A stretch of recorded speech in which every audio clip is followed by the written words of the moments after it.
Welcome to the Bigger Boat Podcast, where we talk about big things with even bigger emotions. I'm Josh. And I'm Ashley, and today we're discussing the film Obsession. So, this is going to be a little bit of a different episode than what we've previously done on so far, but it's also going to be a bit nostalgic for longtime listeners of the Victims and Villains podcast network. When Victims and Villains started, we initially set out to record content and episodes or episode segments that were gave an open kind of platform, door, whatever you want to call it, to those that had been either suicide loss survivors or people that had severe depression that led to suicidation, and ultimately what helped them kind of overcome that, and kind of just really made this a conversational piece about what it's like to kind of go through that, and in the hopes to really deconstruct the stigma surrounding such things. And a lot of the themes that you find in Obsession have kind of paved the way for us to kind of do that again, uh, with my lovely co-host here. We're going to do three things at the top here. First and foremost, this is going to be your official spoiler warning. If you guys have not seen Obsession yet, it is currently playing in theaters. By the time this episode comes out, it will be streaming on VOD, but will not probably be available on the streaming network yet. Please go check it out. Support Curry Barker, independent film.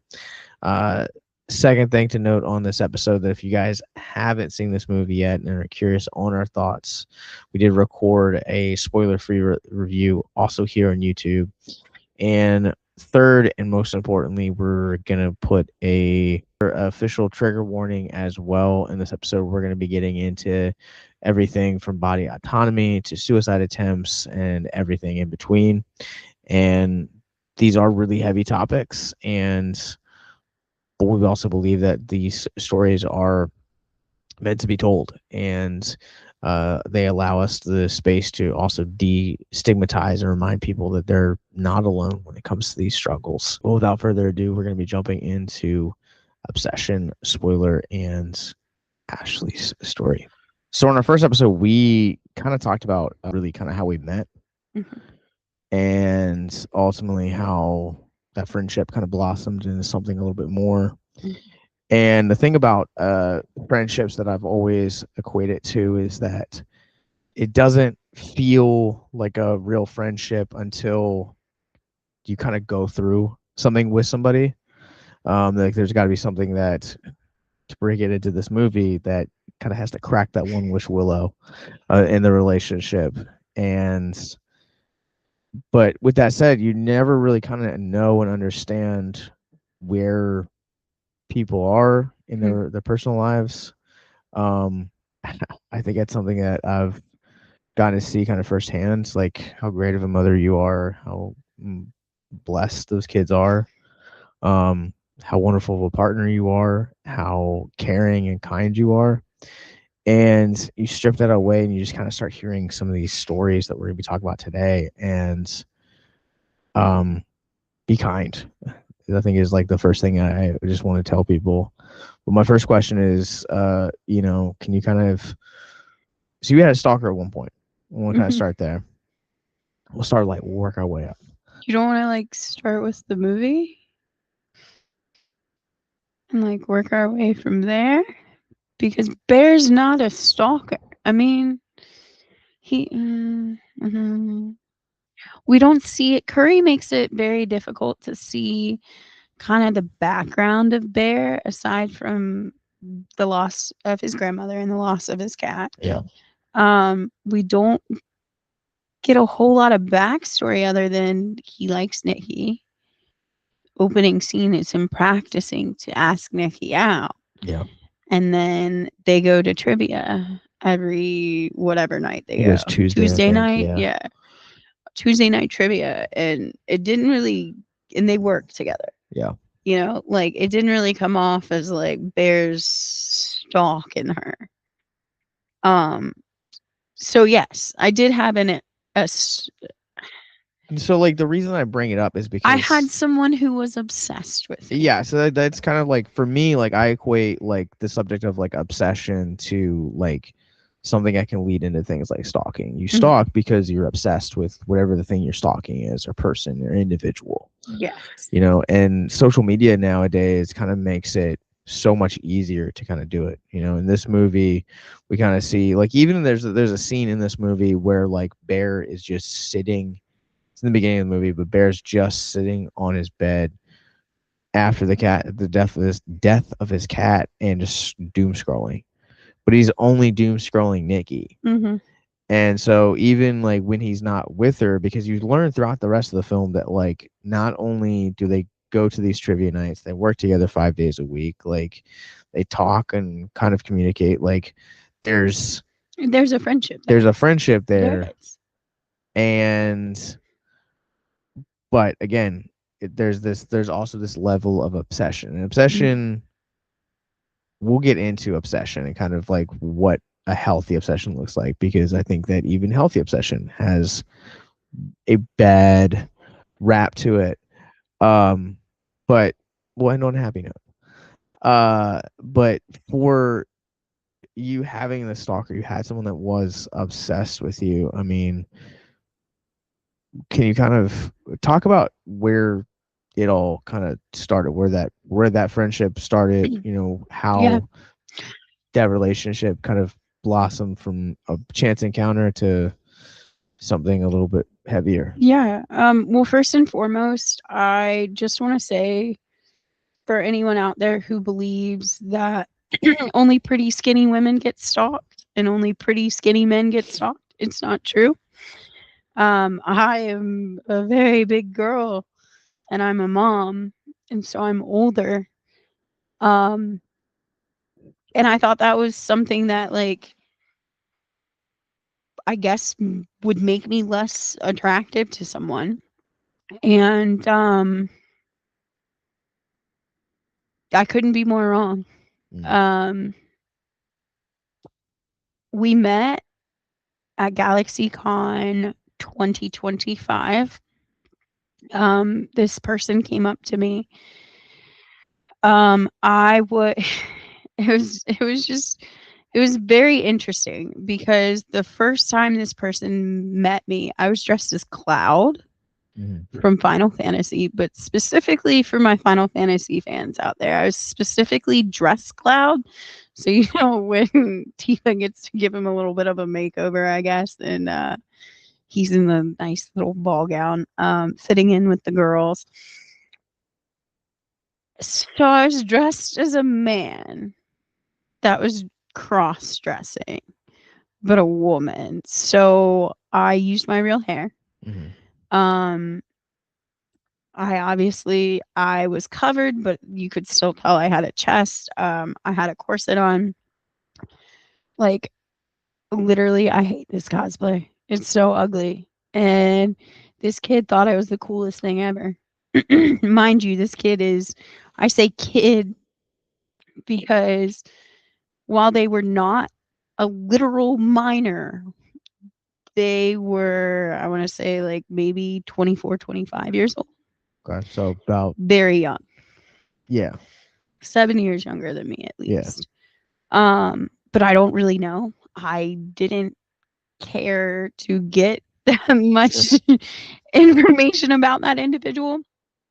Um, and they saw me in that and they wanted to take a picture. Like, no big deal. And they were hanging out with the group that I was hanging out with because that group was very good about obtaining people, not so great about keeping people. Sure. Um, and he just kind of like followed the group around for the rest of the day with his friend, and I thought it was weird. And the one of my other friends at the time had said, "Oh, like they're new to cosplay, like we just want to make everyone feel welcome. This is what this group is about." And at this time, I'm not part of this group, mind you. I'm Okay. not an official member or whatever of this group. I was just there with the group, and I was there with the group also to do a panel with them. But that was a Friday. Mm. The next day I'm chapel. Oh boy. Oh boy is right. So to go from I don't know if I can call cloud a gender bend, just dress cloud. To go from dress cloud to, for any of those of you who like the Grammys, this would have been Chapel Roan's outfit when she debuted Pink Pony Club at the Grammys. You have seen this outfit. Yeah. You know how revealing it is. Like, I wear tights, I wear special homemade underwear, I wear a special homemade bra, and then a full bodysuit. And then that hair Yeah. covers so much, but it leaves little to the imagination. And um it was just funny because they didn't really know it was me until later when they had asked someone in that group if it was me. Um but like a whole day later. Um but they followed Chapel Roan around like a lost puppy. So Sunday, I wore a casual cosplay, my first casual cosplay ever before you. Yeah, I was gonna say now anytime it's like let's do casual cosplays. Cosplay's I gotta be know. comfortable. You always pick the best ones with the best shoes. It's fantastic. Um, I I dressed as my friend John Maynard, aka Wandering Dork Photography. Um, he he is photographer staff at GalaxyCon. Yeah. And so pretending to be my everyday bestest buddy at like who also like Maynard's like a dad now. But like it was so fun. And I wore my regular hair in a braid and I put it in his like hat. Mm. Like I remember texting John the night before, be like, would you wear this or would you wear this?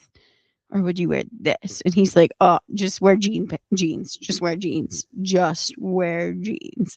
And I was like, Yeah. oh, okay. And what's really funny about that cosplay is I was actually with Jason Gaines and it was spot on. We were celebrating his birthday, but like it was great being incognito and like him, Bryant, and one of my friends, they were the only people that were like, "Oh, that's spot on for him." So I ran into the stalker, who was not a stalker at the time, and they were bragging about how such good friends they had become with Smash B cosplay, and how they do this amazing Chapel Road, having no clue I am standing in front of them. And I pull out my lanyard, which has my name on it.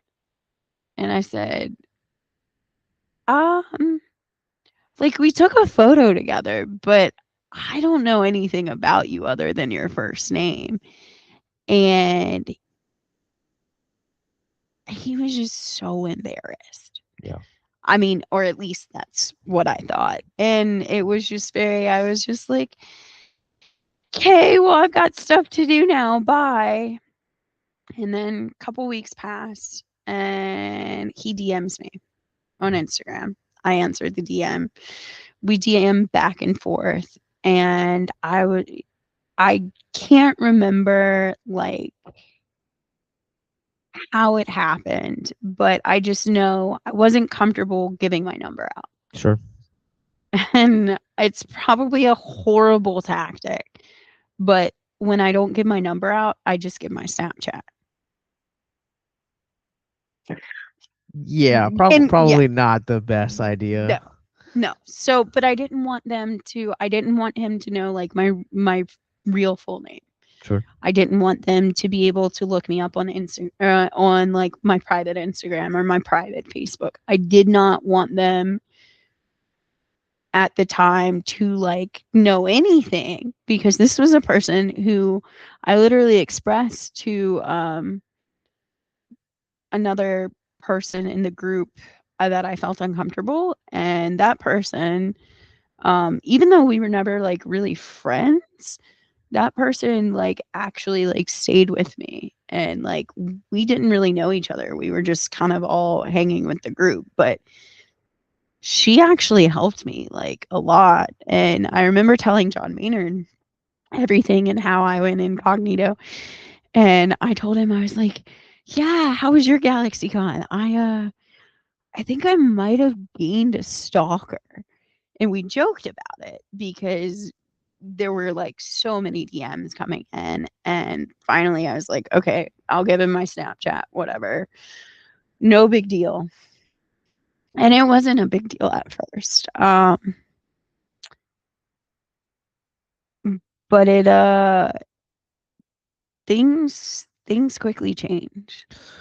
So I want to go back just a few seconds. So like you said, so there's a few weeks that exist between GalaxyCon and this first DM. Mhm. What was it Well, that so provoked okay, that? let me be clear. That first DM that he sent Mm, was not long after. It was very like, "Hey, I was so nice to meet you. Hope we can, catch each other at sometime, blah blah blah, or if you want to hang out." I'll have to go back and look at it. Like I do have every single that's why I said Snapchat sucks. Because unless you set it or change it or save it, there's no record. yeah, So I do have like everything on Instagram.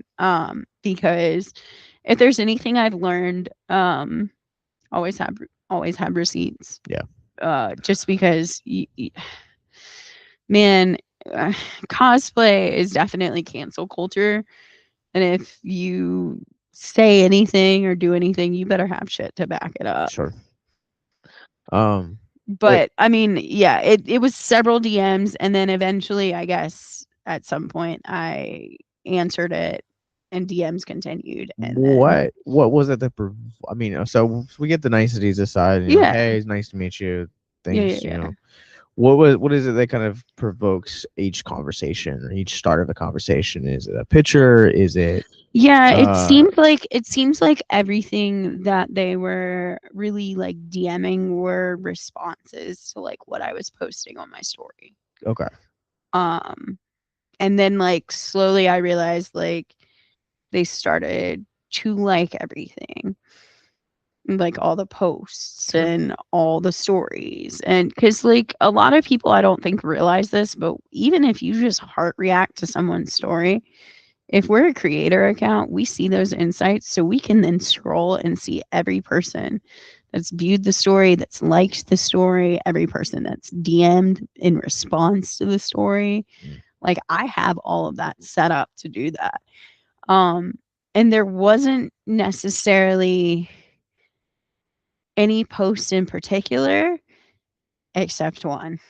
And I think that's what changed So things. you talk about change. What Mhm. is it in particular about it? Is it something that's revealing? Did it kind of hit something that might have been Oh a yeah, kink? I mean, oh yeah. I marketed to the male gaze. I linked my Ko-fi, and it was a Chapel Roan set. So fully clothed, busty. Definitely some butt showing. But it was Ko-fi. Hmm. And Ko-fi is a website that is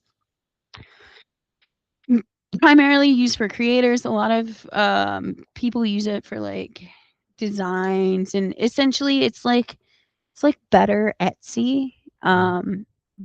But it's also meant to sell anything. But Kofi is really good where it doesn't promote any fetishes. Like I can't show my toe or my foot.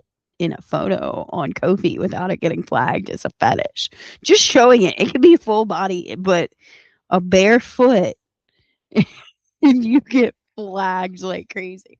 So like it's not I want to make it clear. Like I'm not while I'm selling my art, I'm selling myself in a I would say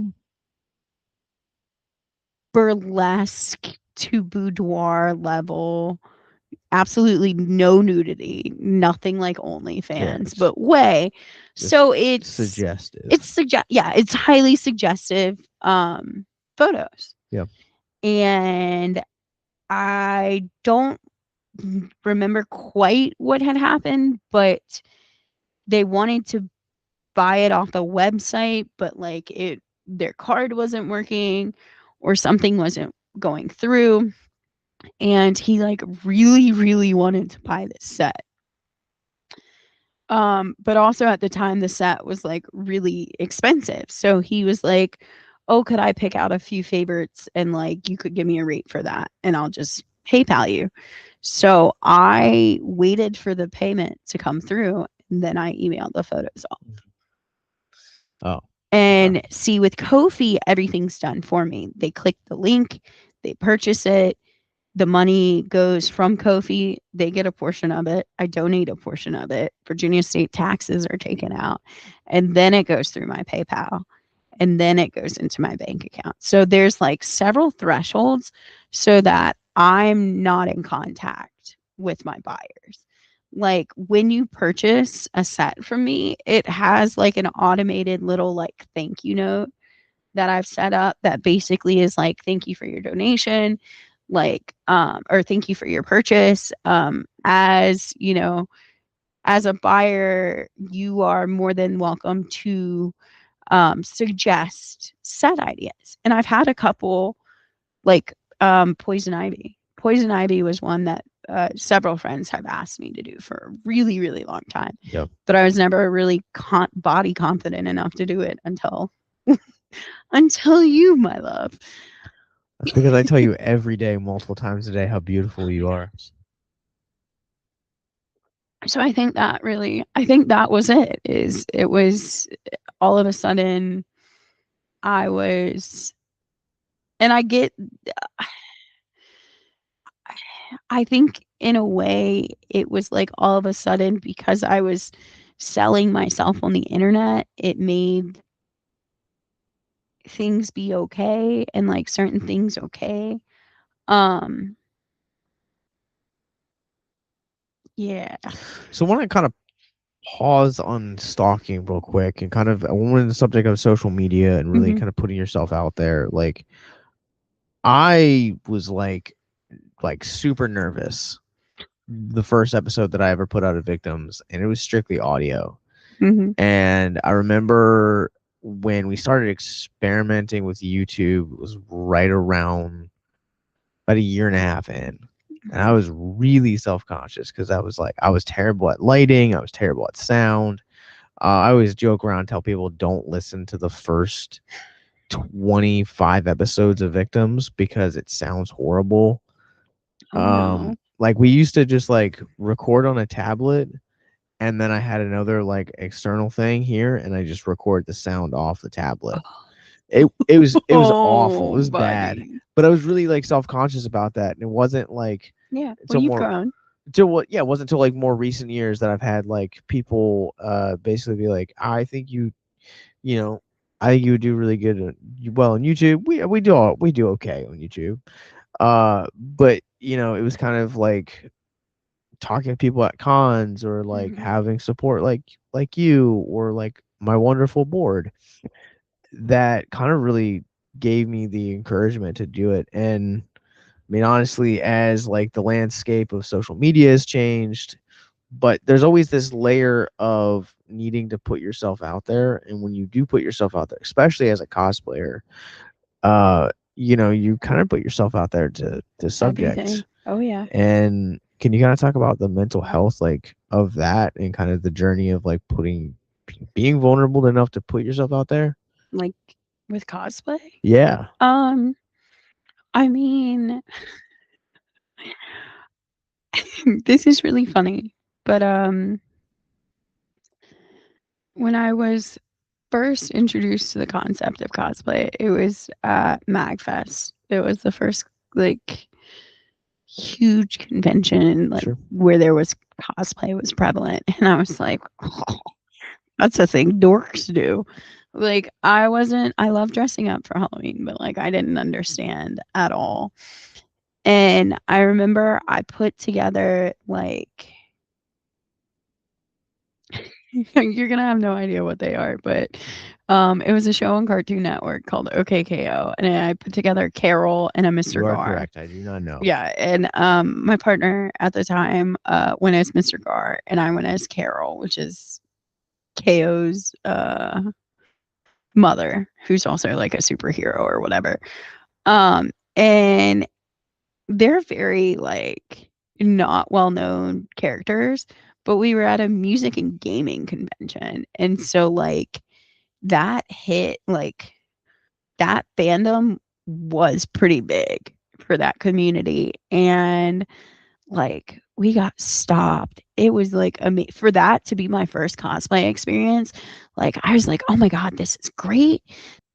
And I didn't do it again until I had really bad postpartum and I was connecting with my daughter and she wanted to dress up. And so like in my mind, like it was really healthy, right? It was really cool. But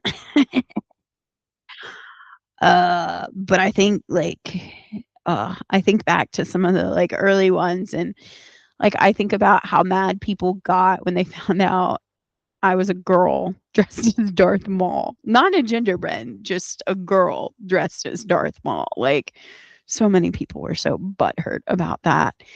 And so that drains on your mental. I loved Darth Maul. Like I loved him. I think part of the reason why I don't and why I can't watch the new show is because some dude ruined it for me because they were so butthurt that how dare someone with female genitalia dress as Darth Maul, who is a fictional character, by the way, who doesn't matter what kind of genitalia he's got down there. Like, do we even know if Darth Maul's a fucking dude? Like, I'm sorry. He I'm could be a sorry. clone. I'm sorry.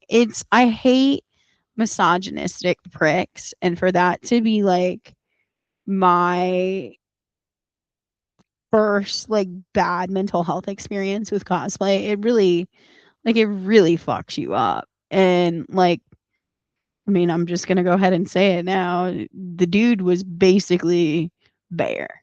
Like what I could see Bear being in like 30 years. So like put that mindset of that person saying that to a brand new cosplayer. Like it sucks.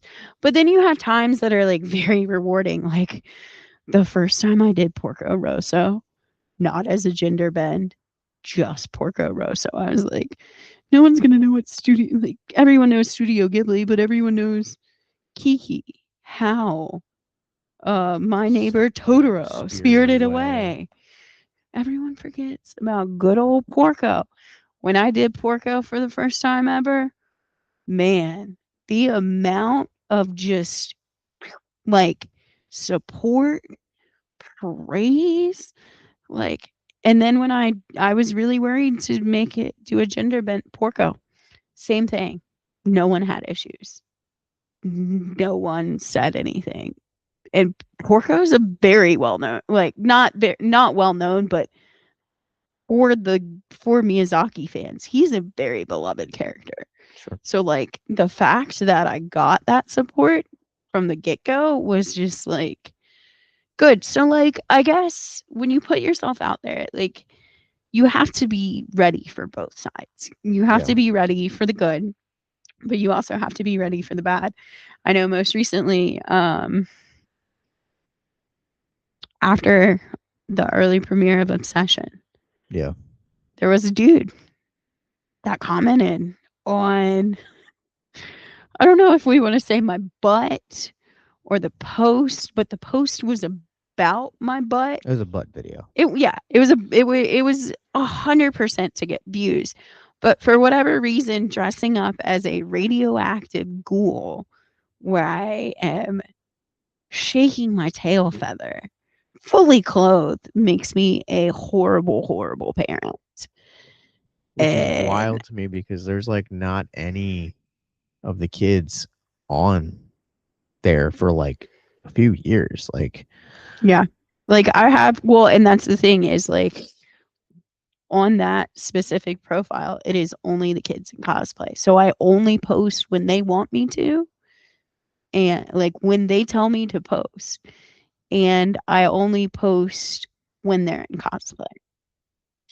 yeah, I think at the day we're recording this episode is like the first time that you've posted the kids on that account since like uh it's probably been about a year and a half, maybe, Probably, yeah. if not Because, longer. yeah, well, and with everything going on in the world, like, I've been a little more cautious about, like, what I'm sharing of them, even in the cosplay sphere, because, um, there's freaks everywhere. There's perverts everywhere. And,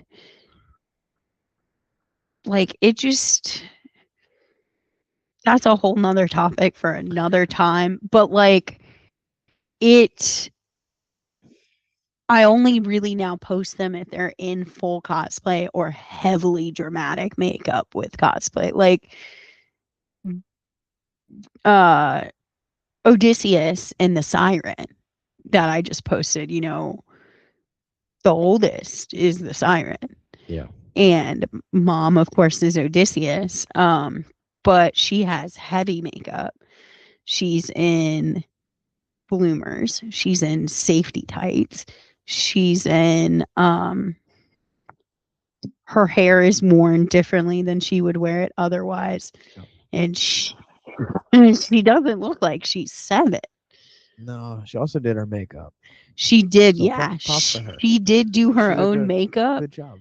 but drastically different than anything she would look in real life. So it kind of protects her in a little ways, which is also funny because, power of makeup, power of disguise. I mean, Yeah. they didn't recognize me. So I want to go back to these DMs exchanging. Mhm. And I know portions of the story that it didn't, the majority of it started on Instagram, didn't necessarily stay on Instagram. You brought up Snapchat earlier. Snapchat is, I feel like it's my introduction to Snapchat. No one uses it anymore. No one, Except yeah. old people like Yeah. me. And my introduction to it was that it was like a platform that it was great for sexting because the messages would disappear after 24 hours. And I'm kind of curious for you, like, why was Snapchat like a better alternative to Instagram? Well, Snapchat doesn't give out your phone number. Sure. And my Snapchat username didn't have nicknames, didn't have um anything identifiable to me or my life. Um so it kind of felt safe. I also had my locations turned off, but primarily why like I chose Snapchat in general over things is like I mean, I was always on Snapchat. Like I was always on Snapchat because a lot of my international friends use Snapchat. And even some that like went overseas. That's how we even though like they're back in the US now. Snapchat was our primary source of content or like when we were trying to contact each other. So like I don't know, I just use Snapchat all the time. Like it was I still use Snapchat to see people's stories to like stay up to date with like some of my close friends and some of my international friends because um like Instagram and social media is vastly different for some of the countries as well. Other countries, like you have to remember that. WhatsApp still connects to your phone number, so I don't ever give that out. And then you can get a separate WhatsApp phone number, But then again, that goes straight like into your Regular. like phone, and Yeah. it can show like your regular number. Like it just Snapchat seemed foolproof. Also, like I'm dumb. I didn't realize like you actually have to go in and like set the chat to not disappear. Whereas like I think most of them automatically are set to like delete after 24 hours. Yeah. Or at least mine are. Mine are too. Yeah. So I guess for me it was like, okay, my locations are off. I don't have any regular posts on there. I don't post on my story there. Like if you look at it and you look at the username and everything, it legitimately just looks like a burner account. Even though like all my friends had all of my like that is how we communicated. Um I also like remember it mostly being chat. Yeah. So we got GalaxyCon. Mm-hmm. The Instagrams have been shortly followed Mm-hmm. thereafter. Snap jumps to Snapchat. Mm-hmm. This is like roughly what, like 2-3 weeks. Yeah, about.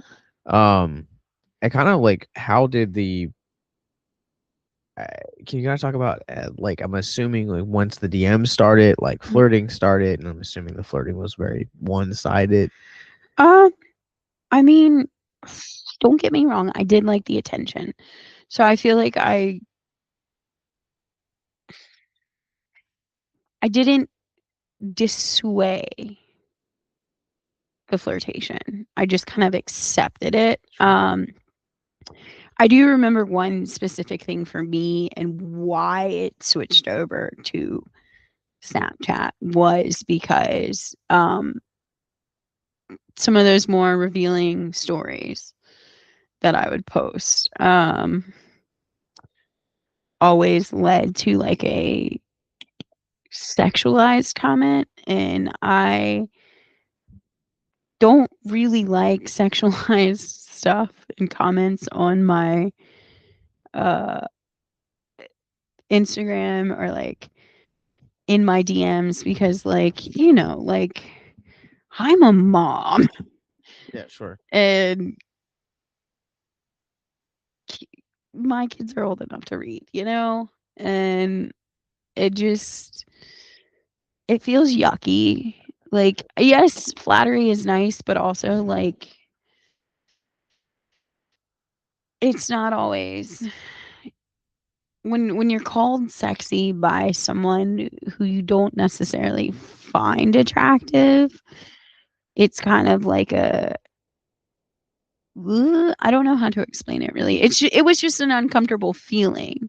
I also feel like flirtation and like the attention, like it depends on like comments like that depends on the person. Mhm. Whereas like you like can go watch porn like interviews with like OnlyFans models and they're like, oh yeah, like I love being degraded. Like makes me feel like, some kind of Mhm. way. Mhm. And Nothing wrong with that. nothing wrong with that. More power to them. But like that's not how everyone is. Yeah. For me when I compliment you, it's always classier. So it's always like beautiful or gorgeous. Yeah, it's not, and it's not always, you do compliment me, and it's not always like, you know, beauty or like appearance related.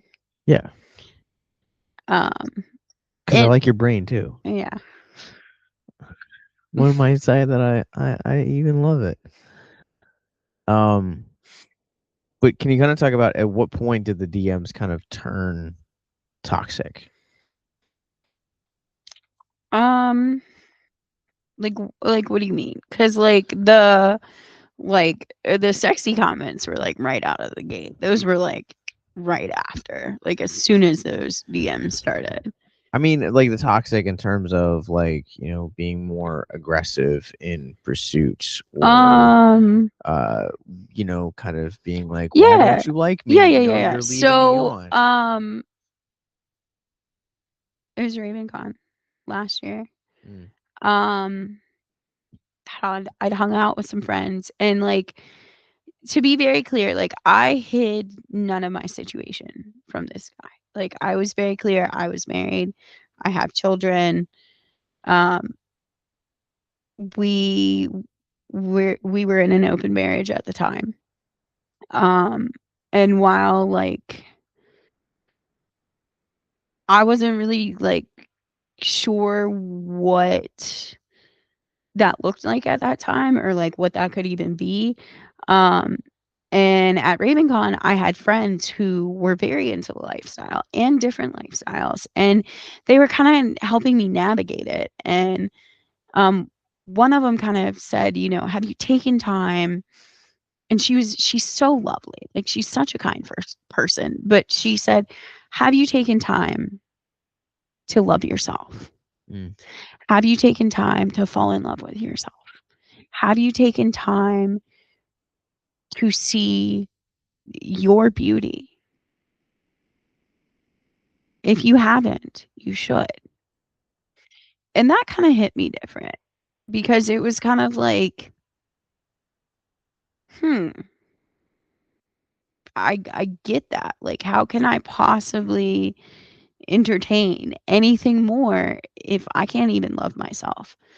And I think a lot of why I like let it happen and let the flirtation continue was because I wasn't getting the attention at home. I wasn't getting like I was nothing. I was a mom and I was there to do laundry and cook and clean and get breaks for cons. And I mean that's just how life worked at that time. And I had it's so innocent, but I had kissed a friend, a guy friend, at the end of RavenCon. And nothing came out of it. We didn't end up in a relationship or anything like that. But I had brought this up to this person and I said, you know, um, I think I'm going to really listen to what they're saying. I think I'm really going to do all these things. I also don't know what's going to come out of kissing this person because they were in the same relationship lifestyle as I was. And when you find people of the same lifestyle, people understand it more. Um, like, you know, like at this point in time, we'd been in an open marriage for 4 years. Yeah. And like, that's not something that I talk about a lot because I didn't necessarily have the permission to talk about it or to share that. Whereas now it's everything's coming out anyway. So I'd rather it all be out there than people put together their own stories and, you know, become a whole thing that it's not. But I find that those who have either been in the lifestyle, lived the lifestyle, or like know of it are a lot less judgy and a lot more understanding. You know, for us, it was, I think we fell out of love, and I think a lot of other things were factors. And, it, you know, it's hard to talk about, but Sure. it also, you can understand that like when you're not the person someone wants anymore, having that attention from someone else is really, really nice. Yeah. But I had noticed that like they were very like upset by this. And then like it would become a little bit more like back and forth. There were a lot of times where like we were trying to figure out a way to like, because he wasn't always having like the obsessive tendencies. He was really good at masking that, I will say. Like Anytime I felt overwhelmed, it felt like it all went away. Like he was able to like flip a switch and it was all gone. So like Jeez. yeah. So like one of the things that he really wanted and was pushing for was um like a service type thing. But like also I think genuinely he did want to try and date me when I was trying to explain like, hey, like I can't date people. Like I'm legally married. It's not really like a thing. And like it's different. You know, it's different if you're like separated or getting divorced Yeah. and you're dating or whatever. Like it's different. Like open marriage, a lot of people think it's like, oh, it's just a reason to cheat. Oh, it's just this. For us, it was definitely more of like it took off any of the romantic or sexual um, components that would come with a typical marriage or a typical relationship. Those were things that were just not really on the table. Um, and like everyone likes to be romantic, or most girls like to be romantic, like romanticize their fantasy life and stuff.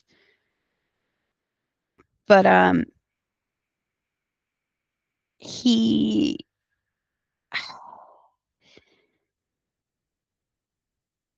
he had we had discussed a setup similar to one that I had prior with a follower where they essentially subscribed to a service, and it was a,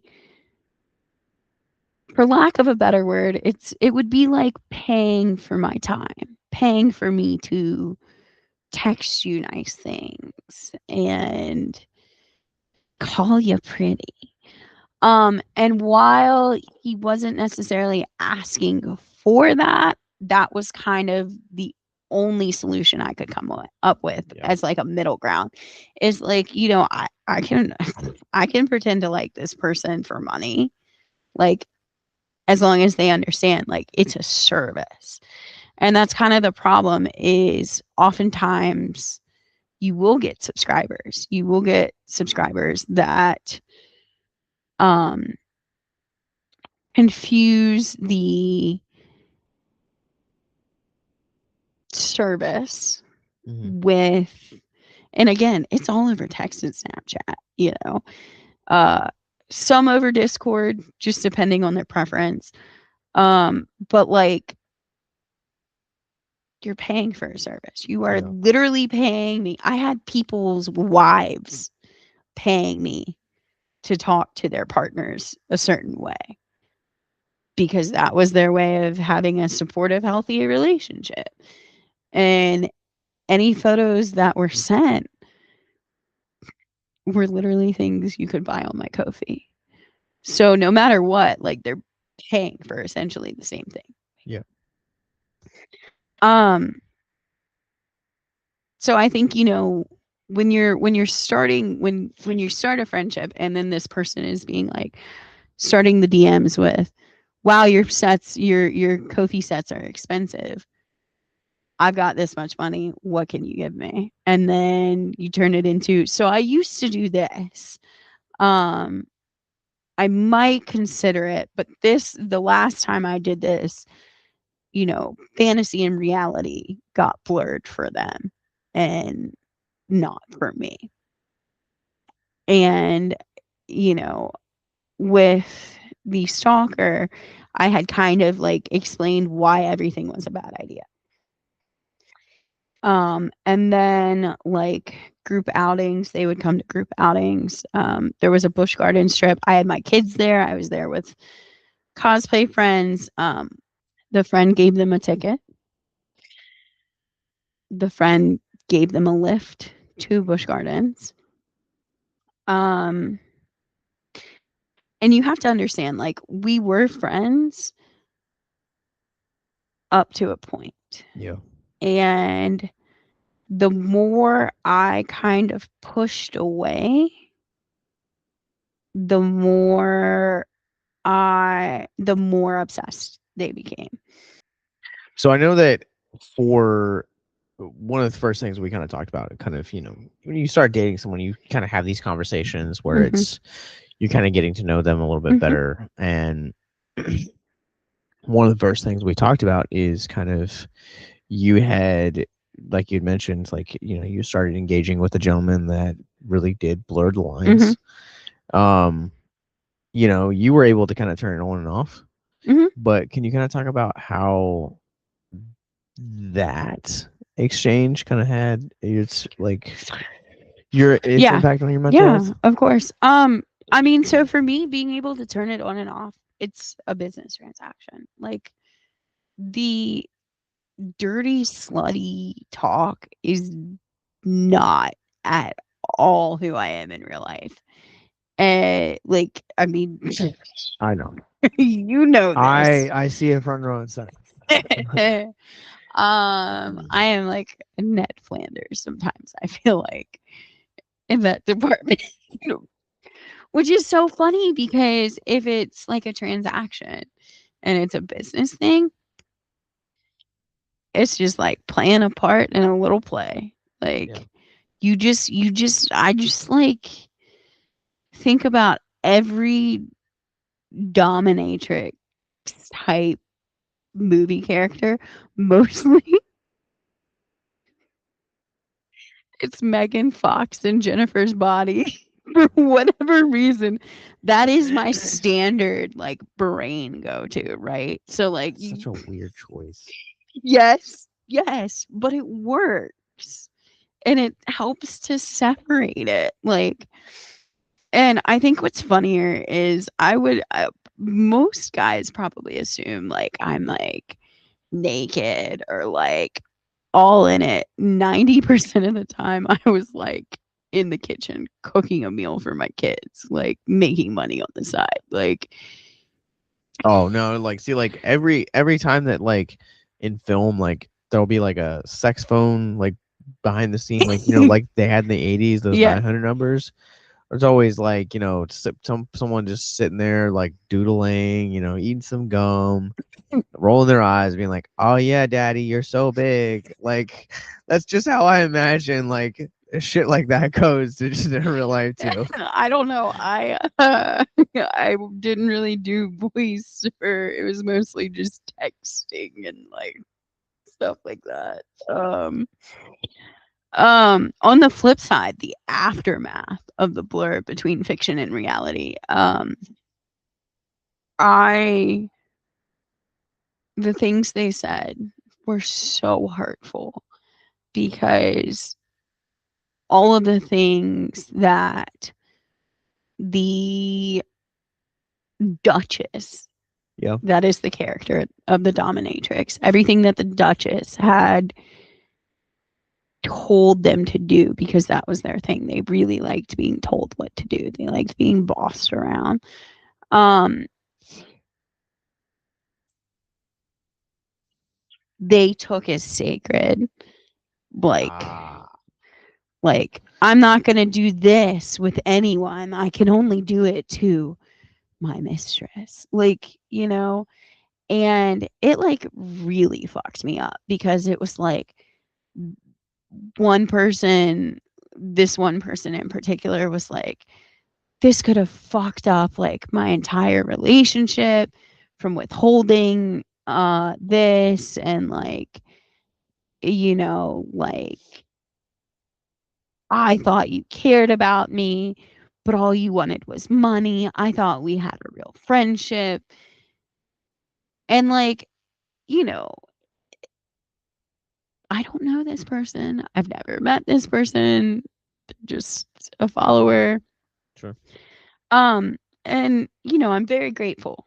I am very grateful for all the opportunities and all the business they gave me. I will say that. But it did make me very weary to ever like want to do any of that type of stuff again. Um I only ever took one request from a friend, from a very old friend, and he paid me straight up just to tell him what to do. Completely different person. One offer, one price, happened one time. I was sitting out with my friends at an outdoor concert in Fredericksburg. I was dressed as trash can mommy because Of course, of course. but I didn't have like I didn't have the skirt on. I didn't have the hat on. I just had the hair.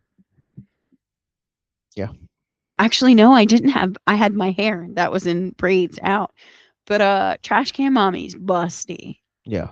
And basically it was taking Snapchats fully clothed, just at a specific angle, telling them what to do. And I said, I charge $75 every half hour. Bada bing, bada boom, done. 30-minute timer goes off. It's great working with you. Nice. Whether they've hit their finishing point or not, I'm very strict about that. And the only reason I chose to do that is because they were a trusted person. They were an old friend. And I knew I knew they could treat it as a business transaction. Sure. So I think would I do it now? Absolutely not. Um but it messes with you, and it made me rethink and reevaluate a lot of things in life just from that experience. Yeah. Kind of getting back into it, we talked about earlier about how an experience like that eventually, as the fascination, the obsession starts to grow, I mean, that has to take its own toll onto you. And so there Oh yeah. kind of starts becoming this point where for you, I There's a know, breaking point. There's yeah, no way out. And I can talk about that. yeah, what, Do you need to put a disclaimer, a trigger no, we, warning? we did that at the beginning of the Yeah, episode. but I like people to know this is your double trigger warning, because it's about to get real, and we're about to get real heavy Okay. with suicide talk. Lay it on me. You sounded like you had a question. Well, my question is like, at what point is the breaking point, and what did it look like for you? Yeah. So uh, we, the stalker and I were both going to be at the same con, Mhm. which was on their home turf. And I had met this person in March, and the by the end of June, when Okay. that's when this convention was happening, right? And I want to say maybe a week or two, a few weeks prior, I was taking the kids to an aquarium in the area. And we were also going to potentially purchase an animal from this person. And so we were killing two birds with one stone, Sure. right? Um the whole aquarium, I mean, I have told you from day one, kids come first. And you've seen firsthand, kids come first. Yeah. And so Yeah. Kids you've come. Kids come first on both fronts. you've been out with them, so you know how hard they are to handle sometimes. Always. In Sometimes. public settings. In Yeah. Yeah. public Yeah. settings. In public settings where they are very interested in everything and want to touch everything. Yes. We had an experience So, like this last week. so an aquarium is whoa, this is mind blowing. And I had the two younger ones, and one of them has big feelings, Actually, they both have big feelings now that I think about it. But one of them has no problem showing their big feelings in public. Yep. And Can't confirm. they were having a really hard time and they were my main focus. And I felt like instead of like helping and like, mentioning, coming, buying their own ticket, being there, talking to me, it was more distracting and I felt like I couldn't be a proper parent. Mm. And so that kind of left a really bad taste in my mouth and very frustrating. And it very quickly in my brain said, I'm not going to entertain this idea. I'm not going to entertain the idea of being in a relationship with this person. Um and like I don't really think I think I said like, "Hey, I don't think I don't wanna entertain the idea of, like, a date, like, it was really nice to see you, but, like, it's not gonna work out." Also, we did go see the pet, and I reacted very, very badly, like, that was the worst drive home. I was so scared, like, I was drinking so much, like, energy drinks to offset the Benadryl because I was so afraid I was gonna get drowsy. Everyone kind of has this point where depression or anxiety or addiction eventually comes into either an attempt or at least an ideation when it comes to suicide. And for you, there was kind of like this, like probably like maybe 2.5, 3 month period where this dude just kind of It was like 0 to drew 100. you to that Yeah. point. Yeah. I had said I didn't wanna pursue a relationship with him.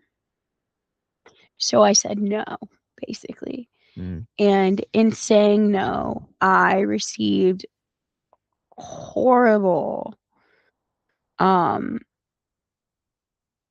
like, actual messages on Snapchat. Then, like, I was getting so upset that I was sending voice messages back, and then, like, and I was trying to, like, justify everything, and I was trying to say, like, I was really trying to put the focus on the fact that I was really trying to work on myself. Like, I really, really needed to work on myself. And in that time from then till, we actually started dating, Yeah. I worked on myself. I'm still working on myself. But he started critiquing my parenting. He started critiquing my body, the body that he had once called sexy. He started to blame me for leading him on. He started to blame me for like be not knowing my emotions and not being sure of myself. And it all compounded over 47 voice memos. And even though I was just sitting and listening, um, there was one common theme that I felt in those from those messages, and it was no one wants you here anymore.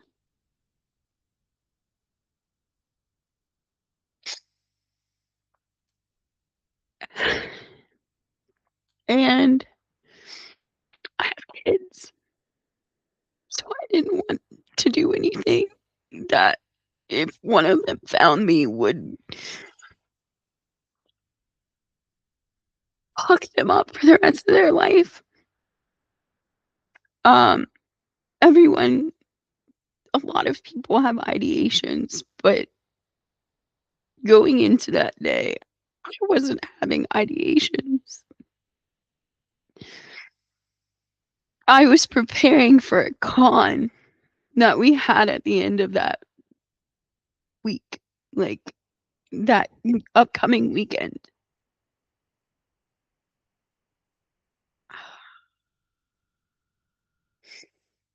And it just, I mean, we gave the trigger warning, so I can Yeah. go all out. Um,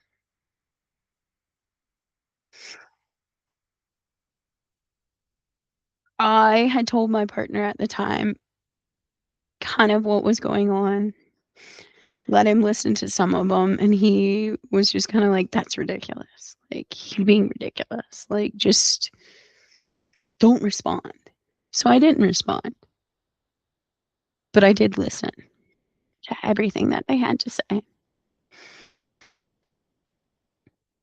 And I made an attempt. I started with smoking weed to calm my nerves.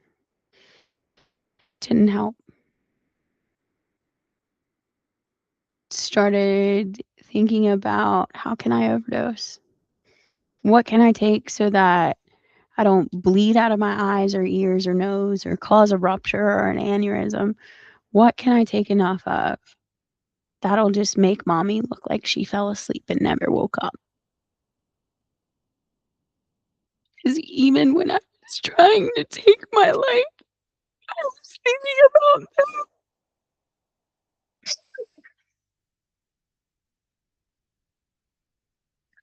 And a note.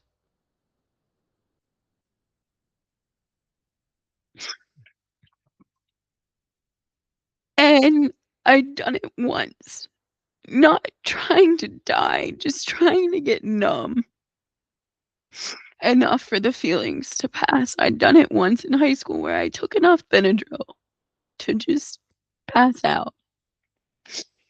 Except this time I knew if I took enough, I could slow my heart rate down enough that it would stop beating. And mom would have just fallen asleep, taken a nap, and never woken up. Um, I didn't want to think about how much I would have to take. Um, so I'd smoke. I'd get high enough so that I couldn't remember. And then I'd take 6 Benadryl. Then I'd lay down. And I did this over and over and over until a bottle and a half of Benadryl was gone.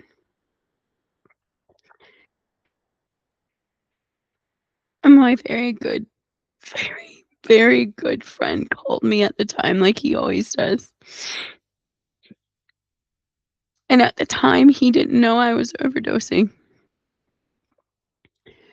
I could barely keep my eyes open. I could feel my breathing shallow. I couldn't focus on what he was saying on the phone. And he said, "You home alone with the kids?" And I said, "No, my partner's here." And he goes, "You're acting kind of weird. Something's wrong with you. You might need to go get your partner." And I waited. I waited until the absolute last second. And I texted him. And he came running up. And he was like, "Well, I guess you got to make yourself throw up." And I can't throw up in front of people no matter how much I love them. I just can't. And so it was really hard. Also, I had just kept smoking. So I was also really, really high.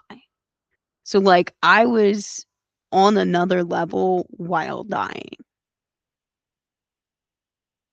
And I can't tell you why I thought it was a good idea. I just know I wanted to not exist because this person told me I was the worst human being for doing this, for saying no, for for leading them on and then changing my mind.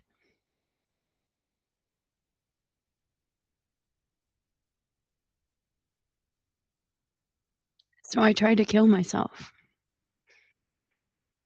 And we were going to be at a con on their home turf later that weekend. Mhm. And obviously, I'm still here. Um, I ended up using charcoal because they use charcoal. It's a specific type of charcoal, but when you OD or have like even like alcohol poisoning, they'll give you charcoal. I wish I could say my partner did more, but ultimately it fell on me to save me. Um, I used charcoal to help vomit most Mhm. everything up. And it was still really weird. It was like I imagine that is probably how mushrooms feel. I don't know, Sure. but like I was hallucinating. I was panicking. My heart rate went from like super rapid to like non-existent. And then I remember like I was afraid to fall asleep. Like I had done everything I could to save myself because was told to, but I was still afraid that if I fell asleep, I wasn't going to wake up. And it was like I was okay if I died on my own terms, but if I still died having just done all this shit to save myself, I didn't want that. I know that's like a weird concept, but at the time, that's like how my brain thought. And then the only thing my brain thought next, and I know you're not gonna like this, was, oh my gosh, I need to tell person in charge of group because they're supposed to be at these photo shoots this week and I'm about to have to look this kid, this guy in the eyes and be around this guy having just tried to kill myself. Yeah. And all I could think about was how I didn't want to make a scene, but that I didn't want to be around them either. And I told them. And that person to this day can't remember that phone call that I had with them. And you want to know how shitty it is? I brought one of my friends, Avalon, who is like a sister to me. She's a wonderful, fantastic cosplayer. I brought her to our Epic the Musical shoot on Friday. Mhm. She came with me and she stayed with me until I was comfortable enough to be around Stalker. Yeah. On top of that, they when we were friends, they had asked for like all of the activities and everything that I was involved in and everything. And I didn't think of anything of it at the time. Because when this person is like trying to get, presenting it as I want cosplay friends. I want to be part of this group. I want to do this. What are your activities, as part of at this point that photo shoot was going to be my last event before I was a full-fledged group member. So of course I needed to promote the group. Of course I needed to like do that. So in the early stages, this would have been like early April, right after Galaxy.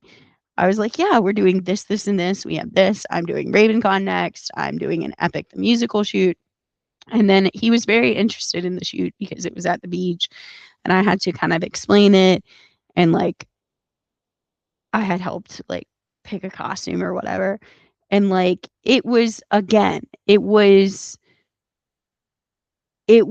when I'm still nice. I'm still kind. You know this. I'm still kind to my rapist. Like I don't think that's something many people would even say. Yeah. Um and yet I choose kindness because people know what they did and they have to live with that. And they have to live with the consequences of their actions. And he didn't really seem like I don't know if he just thought like all those messages would like make me feel a different way or change my tune by the following weekend. Yeah. Um, but I like had very significantly like tried to cut contact off while like still being kind, still being nice, still being friendly, but like there was like all flirting was shut down. Anything that was he had recommended I go to this brunch place, right? While I'm down there. And he was like, I want to take you on a date. This was of course after everything. And I took Adeline. We went to brunch with our photographer, Jason. And I sat them down and like told them a little bit of the situation, not in detail because I wasn't ready to tell much of anyone that yet. Sure. I had told the one person that it pertained to because I was staying with them and I didn't want to be a spoil sport for the rest of the group. Sure. I also didn't know everyone's comfortability with someone who had just tried to kill themselves. You know, I like that was a Sunday. We were all staying together a Friday night. Yeah. Like it was a very short time span. He was at the photo shoot. I basically told people like I didn't want to do anything. He wanted pictures with me. I did allow them. However, we got creative and I got permission to change and edit the photographer's photo. And so their body is in the photo, but they are not in the photo. It's funny. It is. And we put blood splatter to cover the rest up. The biggest thing that happened Saturday, there were multiple things, but one of the worst was we were coming back from the con. We could walk from the con to where we were staying. We were all going to do pictures and film content where we were staying because the con like shut down and you could not hang around. And remember, there's a whole nother day to go. There's a Sunday to go, right? And we are walking back and they want to film content with us and they want to be a part of the group. So of course, group leader has no issues them being there. Because again, group leader does not remember the conversation that we had about, sure. Hey, this guy made me want to kill myself and I actually tried and here we are. But also like as someone who's been like, I hate saying the word victim, but a victim of some very bad experiences with men. It was a very scary thought to like get in his space or like because I told you he could turn on and off the switch for him. So like he was following us back and he kept looking like he was gonna like follow us up to the room and I needed to change really badly. And he was like, "Oh, can I come up?" And I was like, "No, you can't." And he's like, "Oh, like I'll just hang out." And I said, "Dude, you literally made me want to kill myself." And I think everyone just thought I was being dramatic, you know? Like, oh, cause let's be real. That group probably when you were around them, they probably called me the unhinged one. Yeah. Yeah. And so people are like, oh, she's just probably being over dramatic.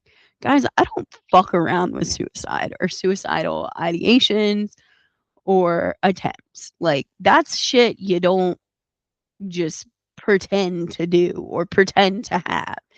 It it it fucks you up, man. Like, to those of you who have never felt that, have never had an ideation or never made an attempt, I truly envy you. I really, really do, because it is not having ideations or wanting to take your own life or even making plans or having an attempt He's something I wouldn't wish on my worst enemy. Yeah. Like, it is a horrible, horrible, horrible feeling. So I think everyone just thought I was dramatic. I got through that con. Yeah. And that Sunday, as soon as that con was over, I deleted them from my Snapchat. I unfollowed them off of all social media, TikTok, Facebook, Instagram, the works, like all of it. YouTube, I unfollowed them on everything and said nothing. Like, so skipping ahead a few months Your experience. into my meeting Yeah, this person I for the would first time. love to hear your thoughts because I thought I was crazy. I thought everyone had made me believe that, like, oh, it wasn't this person's not obsessed with you. Like, you're crazy. You're crazy. You you got firsthand experience on multiple occasions. So I wasn't there for the first day of that con because I had work. Yes. And But we there were some instances that some attempts that I'd heard about. Mhm. And so dude wasn't there Saturday. And no, he was. Yeah. But anytime I was around, he went the other way. Yeah. And Sunday, I was one of the photographers for the group shoot. Mhm. And we'd done this like group shoots where like they'd be like, all right, like it was this meetup. You would, the moderator, whoever it was, there was like a leader that would, say, all right, now we're gonna Characters, do yeah. these characters, character A and character B, and then if Mhm. you're in this troop in the mythology, and then so eventually like an hour. This thing was about probably like an hour, hour and a Yeah. half, It was an hour. They only gave us an hour. and so about an hour goes by. Also, And for the record, last, you should mention that I am trash can Dommy mommy. oh yeah, So that's it right. is not. It Is is it Genshin? Genshin. Is that what it's called? Well, no, Genshin. No, Genshin's the other one. This is Honkai Star Rail. Yeah, I don't know. So it's a online video game. But Anyway, yes, it's about like the last like 10 minutes, they were like, all right, we're gonna do a group shot. Everyone that's in this that participated just come up these stairs at the convention center. And so we got everyone got in, and it's like I was like the sole photographer. So I was like, I'm taking like 9 different photos with like 10 different cameras. And for every like camera, every time I'd switch cameras, this dude would get a little closer into it. And so he would step to the right, I would step to the left. So you step to the right, I step to the left. But it's like this dude like just didn't get it.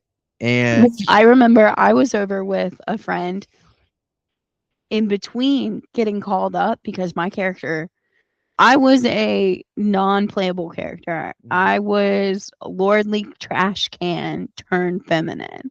For those of you who know the big boss in Honkai Star Rail, obviously lordly trash can. So I was lady trash can.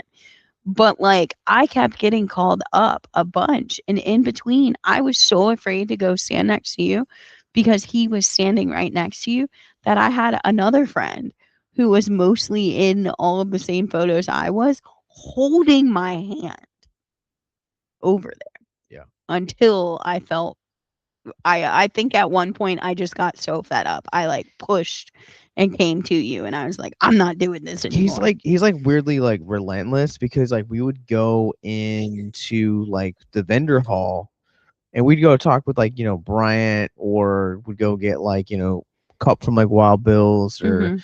we were looking to get stuff for the kids, and it was literally like you could see that he would like try to seek us out or try to seek you out, Mhm. and then he would see me and like go the opposite way. Mhm. And I mean, he did that at another con too, where kind of cornered us, and it was kind of this. GalaxyCon this year. It It was was GalaxyCon this yeah. year. Yeah, I had to hide behind a tree. It was I hid behind a tree. I'm sorry. it was just like, but it's like this dude just like knew where to to go. Yeah, and what's weird is, like, that was one of the things that knowing this person taught me. I stopped posting my lineups, my cosplay lineups. I only post them that same day. So, like, when I like when I was dressed as Albedo, Hmm. I hadn't posted anything about Albedo until, like, we that parking deck. Like, we were in the parking deck going into GalaxyCon. Yeah. But, like, that's the thing is, like, there was nothing on my stories unless he was, like, searching and, like, looking through other people's stories or something. But I don't feel like every photo I took that day as Albedo was with my eyes. Yeah. So, like, it's not like, other than the ones that you did for me, but that was my private photo shoot, you know? But, Yeah. like, that's the craziest part is, like, I was so scared. I think that's the first time you had seen, like, full fear, and the fact that, like, you weren't even the one that saw him first. It was another friend that told me, "Duck down, get down right now," and positioned his body in front of us, Yeah. who saw him, and then told you what was going on. And then didn't you have to get up at one point or something, or did we just get up and run? Oh, I got up and I was like, I'm not doing this. Like, I was ready to like deck the dude. That was weird. Um, We were also inside. Like, I was hiding yeah, behind a potted on the second floor. plant by main stage. Like, it's not like I was somewhere non-central. We were in, like, the most central location that Yeah, wasn't the vendor hall. Like, yeah. But sketch. I think the other thing that Obsession touches on is the use of body autonomy, where the kind of has this really horrifying ending. I think the ending kind of really is what makes this film as scary as it Oh, is, 100%. I mean, I because was bawling. Curry says is said in interviews that Nikki has all the memories Yeah, it's of everything, Nikki. Yeah, it's still Nikki. It's not a demon. It's not a possession. It is Nikki, but it is Nikki where her free will has been taken away.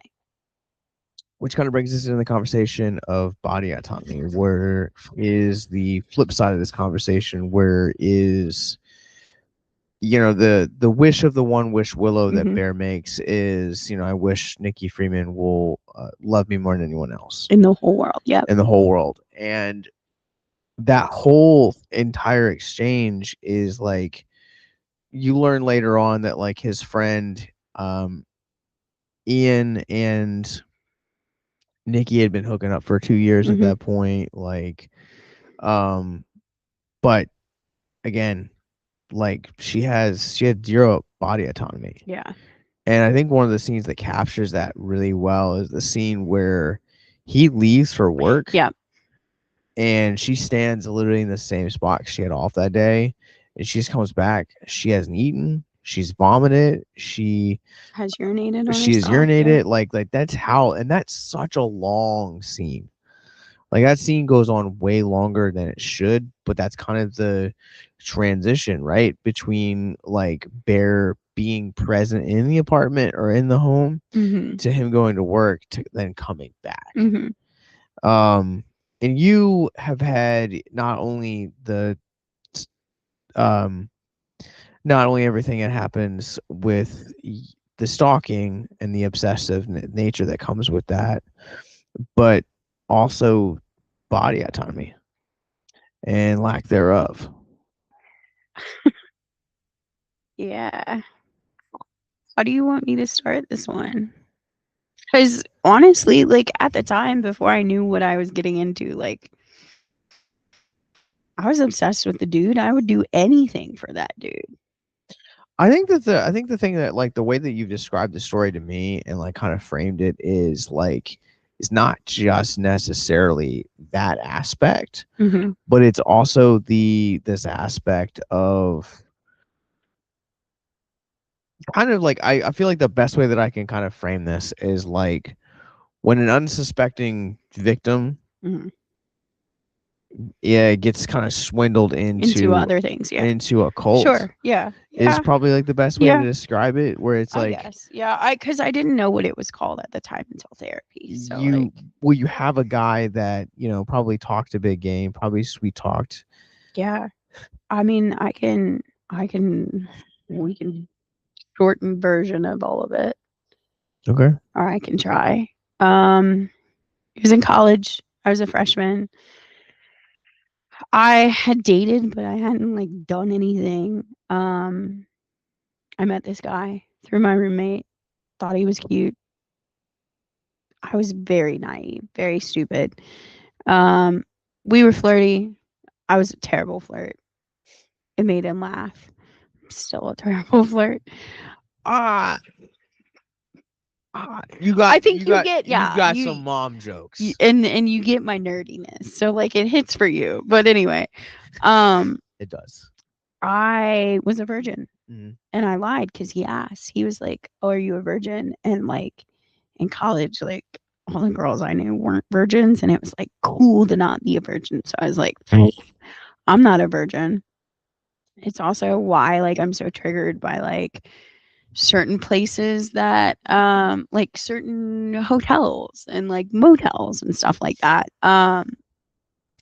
because I lost my virginity in a Motel 6 with The Notebook playing in the background. It wasn't really explained to me that I was gonna bleed. Yeah, the Um, breaking of the hymen. yeah, it didn't no one explained to me that it would be that much. No one explained to me that it could hurt that bad, and no one explained to me that I would be bleeding for a week, which apparently is not normal. Um, it was not a good experience, and because he was my first, and I was doing this because I don't know, I think I might have thought I was in love with him. I really don't know. Like, Sure. I don't know what I was thinking at that time. I think I was so, like, ready to be out of the house, so ready for my freedom that I was so vulnerable and I fell prey. So when I met him, I was told he was 22 or 23 and doing a graduate program at the bigger college. Um, and I mean, I can talk about those things, right? Like, give Mhm. more details on that. They went to James Madison, or they went and had graduated 5 years prior. So I am 18 years old. This man is 27. And, I'm like really into this dude, willing to do anything for this dude. Dude starts asking me to skip class, hang out with him. I do. Mind you, I'm not telling my parents anything at this point. And the way he had this hold on me, it just, like, it was magnetic, but it was also like he could turn very, very scary very fast. So, like, this being my first, like, real relationship, I thought that was normal. So, like, if I was late, I got hit. Like, that was just a thing that happened. Um, like, if I was late picking him up, basically, I would get smacked. Um, if we were with his friends, like, one of the requirements was that he was allowed to touch me in any way he wanted at any time. So, like, boobs were being grabbed all the time, butt was being grabbed all, like, I was a piece of property. And I just thought he loved me. Like, I was like, this must be like what love is from the get go. That's not how that works. um, and, like, everything was always my fault. Mhm. And then all of a sudden, money's not coming in, right? And I'm a full time college student, so I can't get a job. I was like, dude, my parents are going to know I have a job. Like, they are not going to be okay with this. I'm supposed to be doing school. And so it said, okay, do school. But the time your last class ends until the time your next class starts, you are mine. That is what he said to me. And he said, there are other ways to make money. You don't need a 9 to 5. There are other ways. I grew up generally sheltered. Sure. Like I wasn't allowed to watch MTV. I wasn't allowed to watch like 16 and Pregnant. I wasn't allowed to watch like any of that stuff. Um and at first it was escorting. So at first it was people, these very rich old men were paying him to have me pretend to be their granddaughter for an event. And then it became men, like young professionals who like needed a fake wife to attend a gala with them. And like for me that stuff was easy cuz I was like I love catering, I love this, I like seeing all these fancy things. Um but there was never any money exchanged. I never saw the money that we were making. And he was like, "Oh, it's gonna go for our dates. It's gonna go for our trip. It's gonna be for this. It's gonna be for that." I also had an iPad at the time, and he said he needed it more to handle and control all the finances. So you have a very controlling, manipulative individual Yeah. now manipulating an 18-year-old who she's already given her virginity up to. And that's when he realizes, like, fuck, this chick loves me. She'll do anything for me. And I know it now. I know what it's called now. So for years and years and years, I thought I was a prostitute. I thought that that's what that was. I never touched money.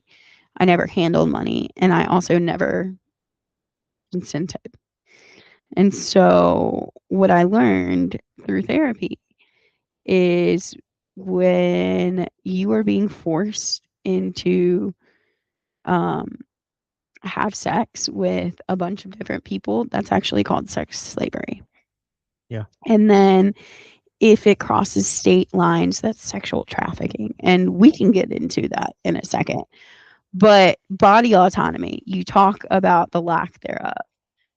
There's a lot I don't know because he would make a cocktail that had copious amounts of alcohol, copious amounts of juice to mask the alcohol, and then normally some kind of drug, whether it be GHB. Sometimes it was GHB, sometimes it was like cold medicine so that I'd just be compliant, if you will. With cold medicine? Like, yeah, like NyQuil, like alcohol, NyQuil, and Oh, all together. oh yeah, Okay. in some juice all together in a cocktail. And like I never understood why he didn't have an actual place. Like we always hung out at his friend's place. And they like I'm trying to sum this up, but basically he would book us a motel Mhm. for the weekend. And it only started on weekends and then it became every single night. Like I was not sleeping in my dorm at all. I was working for him and then going to class. Jeez. Um, I was surviving. I was showing up to class very hungover, very out of it, very out of sorts. Um, I was failing out of English, and English was my favorite subject. Um, and it got to the point where it was every night. Different men would come. It would start at 6 and it would end at like 5 a.m. the next morning. Jeez. Um, he always provided protection for them.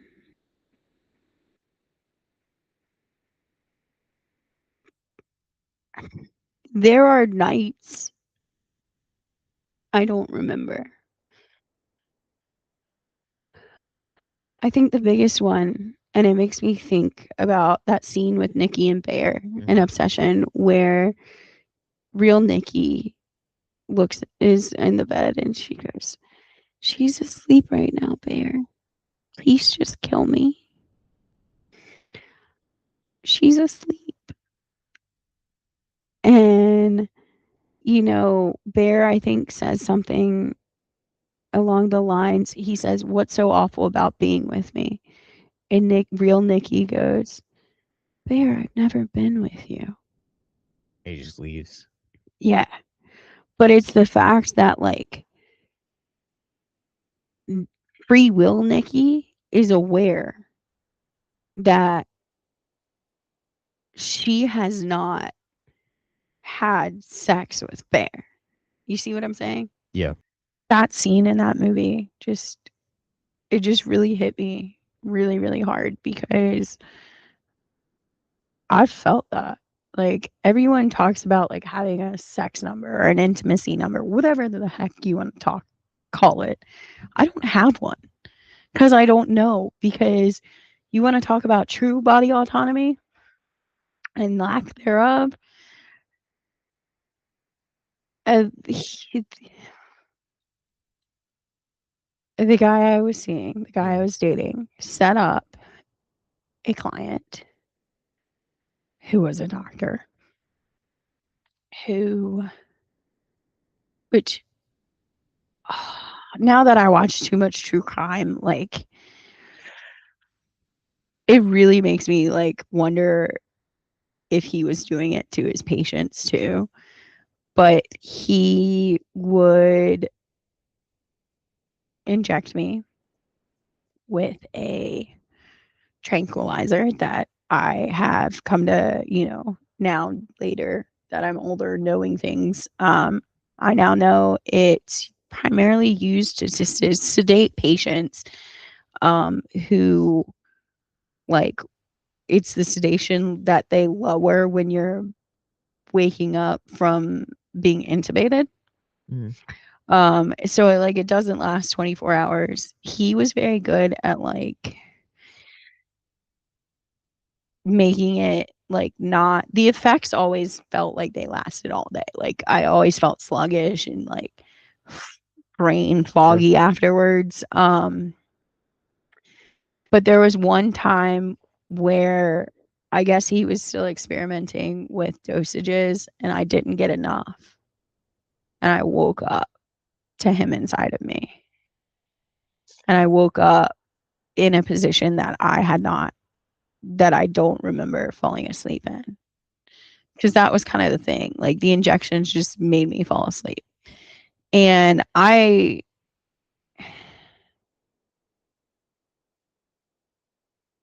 because there were so many people coming in and out, I didn't really know what he was doing to me, Yeah. because you're passed out.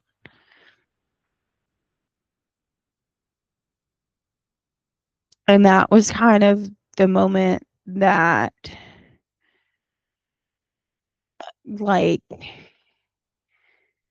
I really realized like how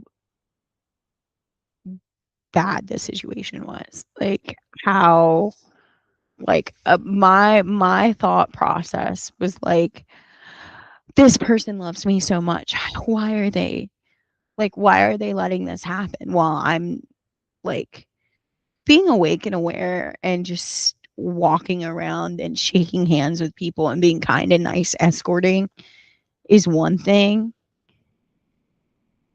but basically telling your girlfriend you're going to work, you're going to make money, you're going to prove that you love me, because if you really love me, then you'll do everything that I say.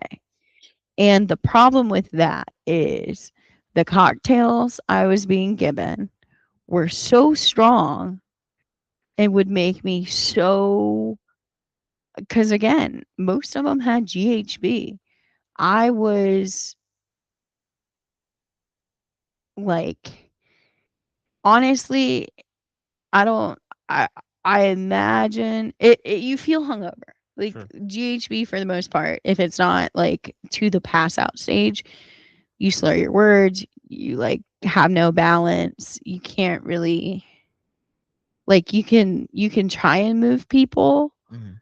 but like your arms don't work sometimes is the best way of explaining it. And that's why I'm super freaky about waters and keeping things covered Sure. and safe.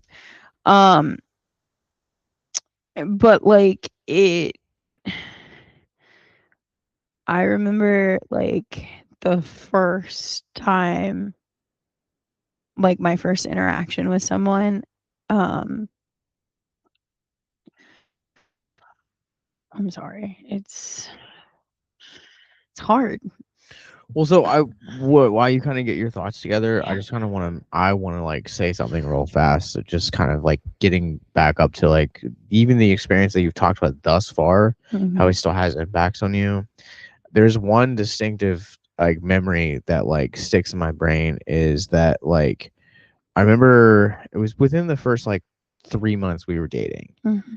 and I had said I love you, and you had said it back, but there was like that moment of like almost kind of getting something like stuck in your throat, like there's something that you're like wanting to say but like not necessarily Mm-hmm. feeling like it's the right moment or the right time. And you had said that you didn't know what like real love was or like Mm-hmm. what unconditional love, because love in your Yeah, book I've never had unconditional love. I had have no idea really. had been transactional. Yes. And it's like, I think about the little things that I do for you. Yeah. And, something as simple as, The car door. car door. Perfect example. I do that for you because Passenger princessing me. A, I want to, yes, I want to do that, but also at the same time, like, it's like you matter to me. Yeah. And if something as simple as that can demonstrate that, Yeah. or like we, you know, even some of the more like recent times, like, like hanging out with the kids to like let you sleep longer. Yeah. Like I'm not The doing that. dishes.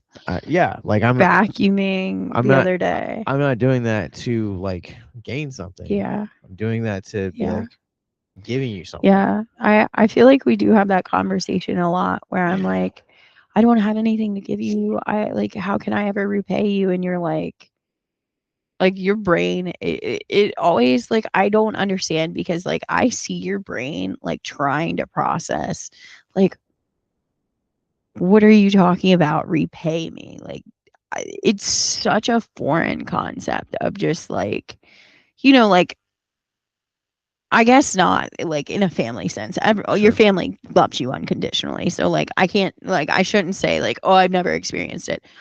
I have never experienced romantic unconditional love where you aren't made to feel like you're in debt or an indentured servant or oh you bought me new clothes and food so now I have to have sex with you. Like it's very very hard. It's been very hard to retrain my brain. Um Yeah. and also like I think like another thing is like back then doing fun things like when I was dating this individual doing fun things all like I got to do fun things if I put out. Yeah. um and I think that's why like a lot of it is still really hard is because I was only putting out for him, and then when he asked me to do this to basically sell my body, it changed the dynamic completely. um to the point where it was going to cross into sex trafficking because like he had this whole plan to sell me off to a man in North Carolina, Yeah. and it was under the guise of a beach vacation that I was so excited for, and his friend said don't go. He said, "Come with us or go home. Do not go. You will never see your family again." Like he knew what was going to happen, and he risked everything, all this friendship, and how violent and volatile that person could be. Because I remember what I was going to say with that first one is I remember the first time he asked me to lay with someone that was not him. And I was like, I thought it was a test, and I like cried and freaked out. And I was like, I'd never do that because I would never do that. And he beat me with his belt Mm. until I basically shut up, and then tied my hands with his belt, let the gentleman come in, and both of them proceeded to rape me. Jeez. And I was fully conscious. And I fought like hell Yeah.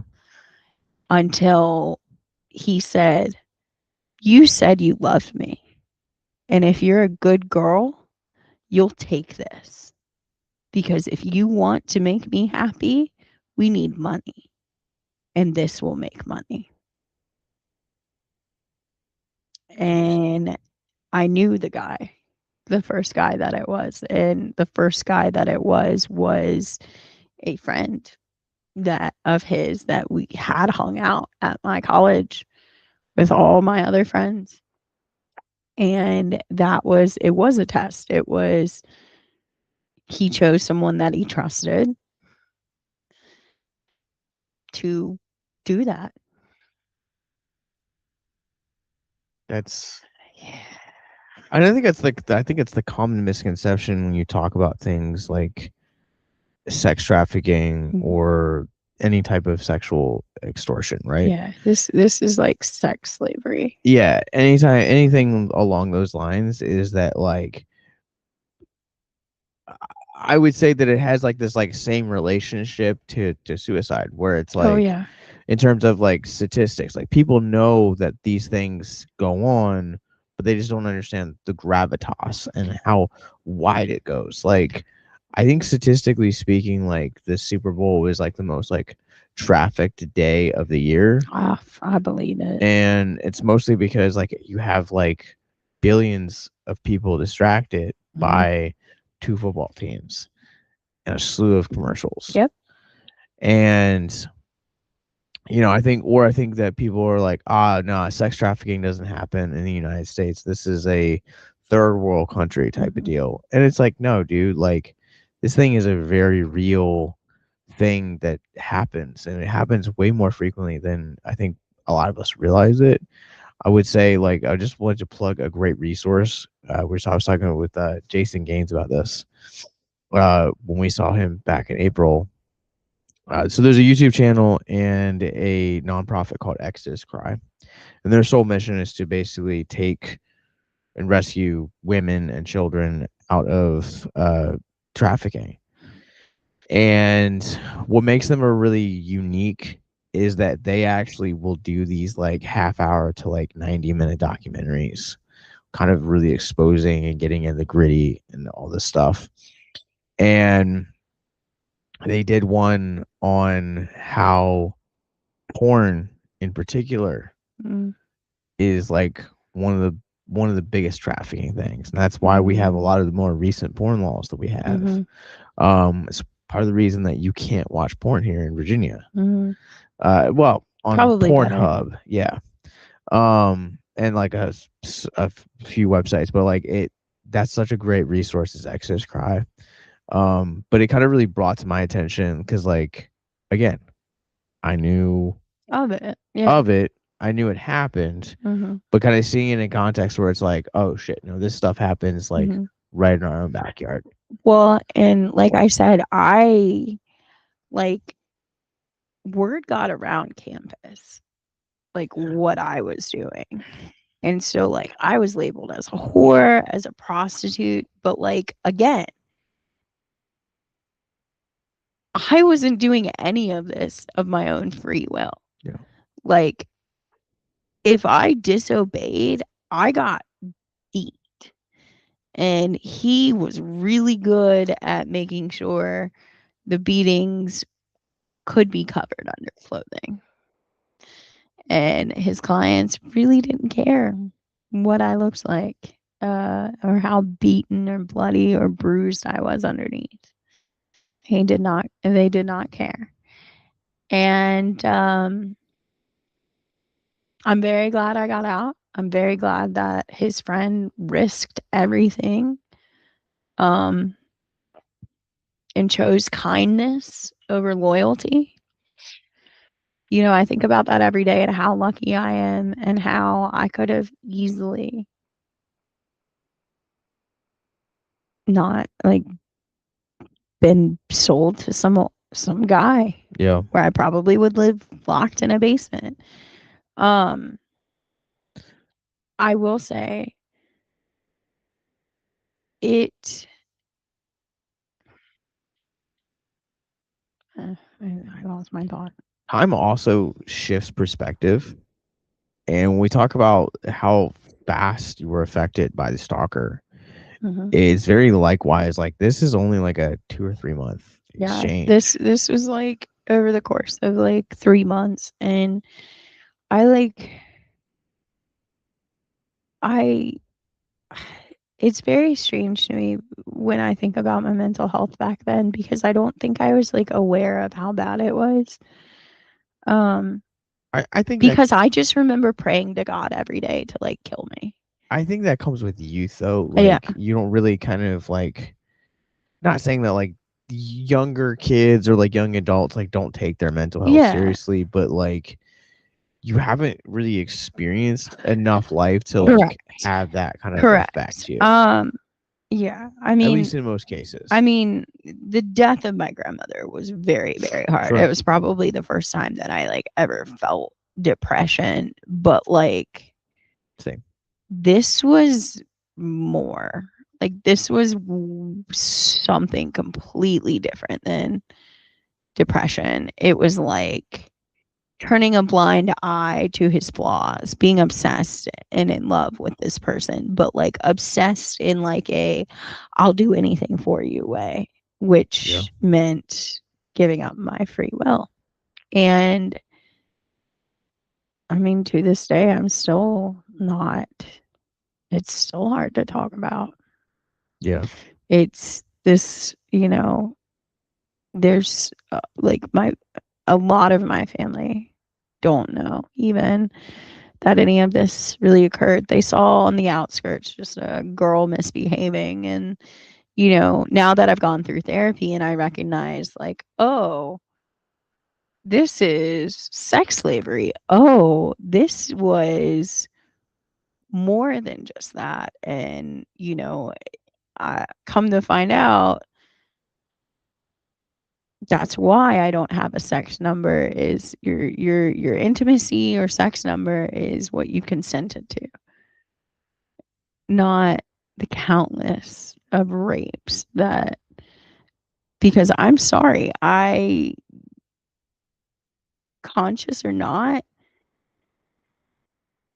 when you feel like you don't have a choice and it's spread your legs or get beaten, Yeah. you know, it really messes with you a lot and it you do what you're told. And I hate saying that because people are like, "Oh, why didn't you get out? Why didn't you just stop? Why didn't someone help you?" Well, That's they did. It took a while, but like and that's the other like misconception, right? Is that you everyone can't get thinks out. people are like you can't, and that's No. that's the And truth. it's not like I was held against sometimes I was held against my will. Sure. There were times where like I would say like essentially like being drawn and quartered but on a bed. Yeah. It is not not a good experience. And you learn that if you say nothing and you just disassociate,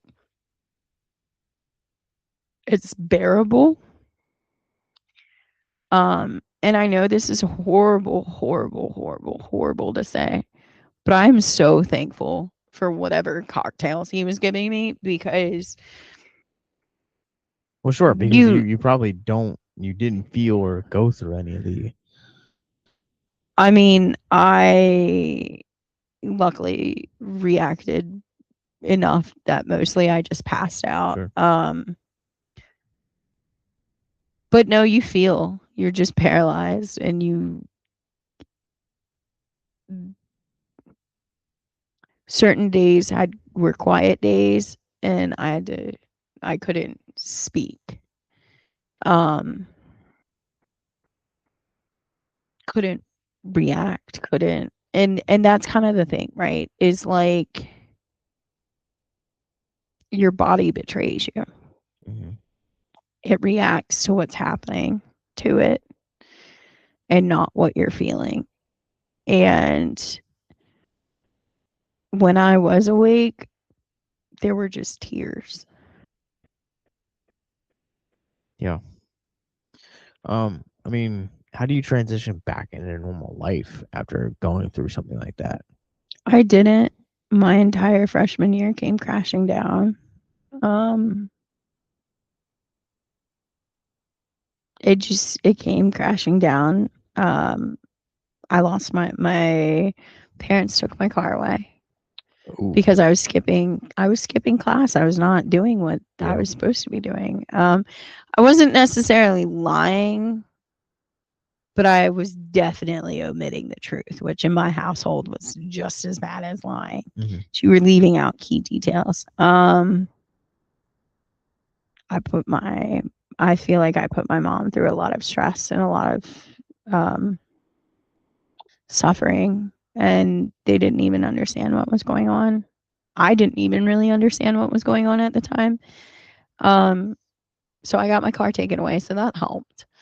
Um, Also, too, like, how do you talk about something like that to your like when I lost my virginity, like it was like probably one of the hardest, most uncomfortable conversations I ever had with my parents mhm, because it happened while I was like under their roof, mhm. so I felt obliged to tell them. Um, they had pulled text messages. Oh, fair enough. Yeah, they had pulled a lot of stuff. But like that was the thing about Shelton is like yes, he was highly like aggressive at stuff, but like it's not like there was no sexting going on. There was no it was all very like coming to get you. Be prepared for XYZ and like everything like all the clients had it had a code name. Sure.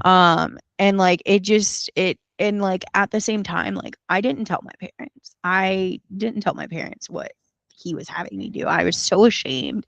And I was one of those kids that like was straight up going to wait till they got married for that to be their first night. Like I was dead set on being a virgin until marriage, just for my own personal convictions and beliefs. And somehow this 27-year-old manipulated an 18-year-old into loving them, giving up their virginity, giving up their body autonomy, letting themselves be raped multiple times and saying, it's okay. You're doing this to help him. He loves you.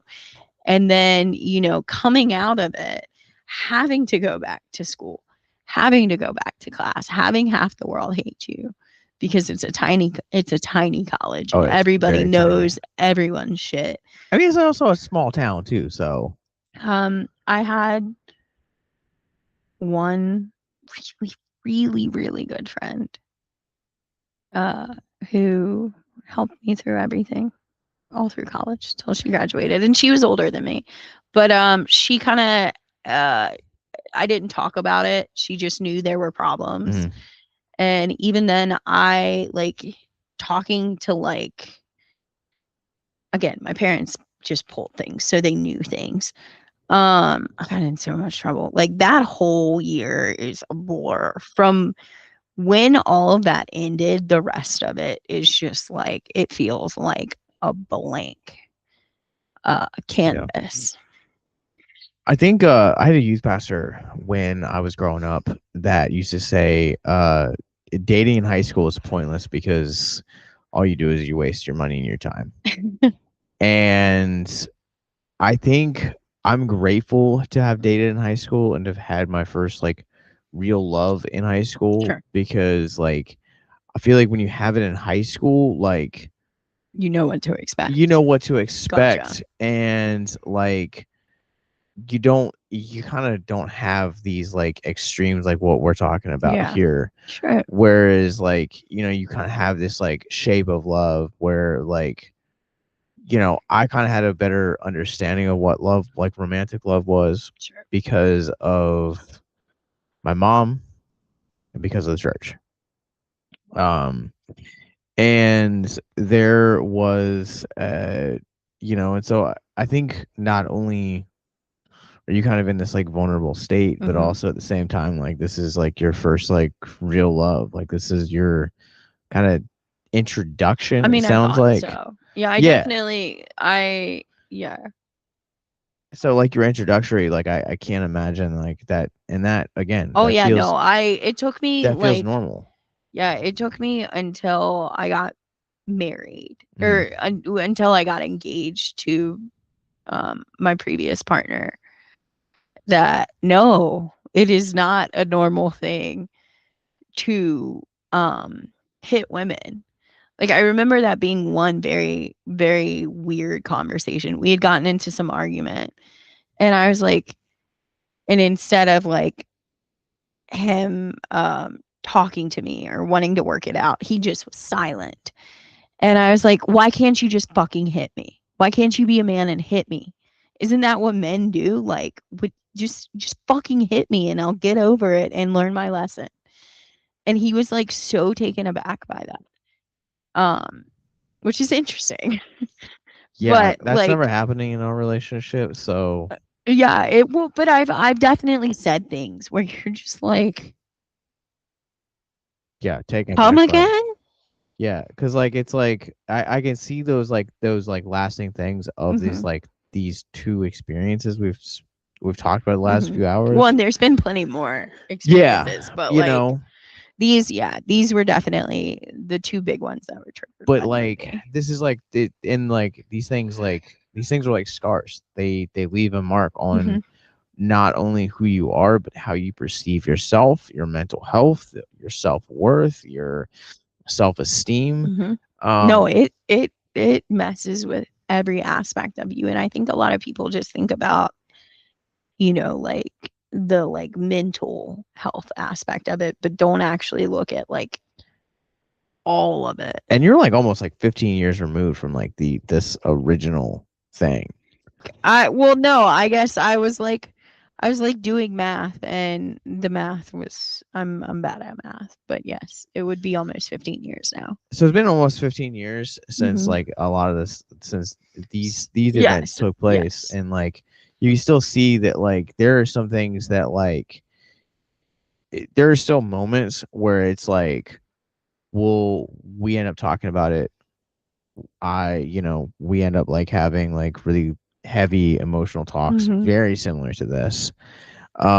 Or there will be the flip side of that. There are certain things that like, I'll do and Yeah, it'll trigger. it'll trigger it Yeah. and it's like, okay, When we don't always know when it's yeah, gonna trigger. yeah, Like Raleigh. yeah.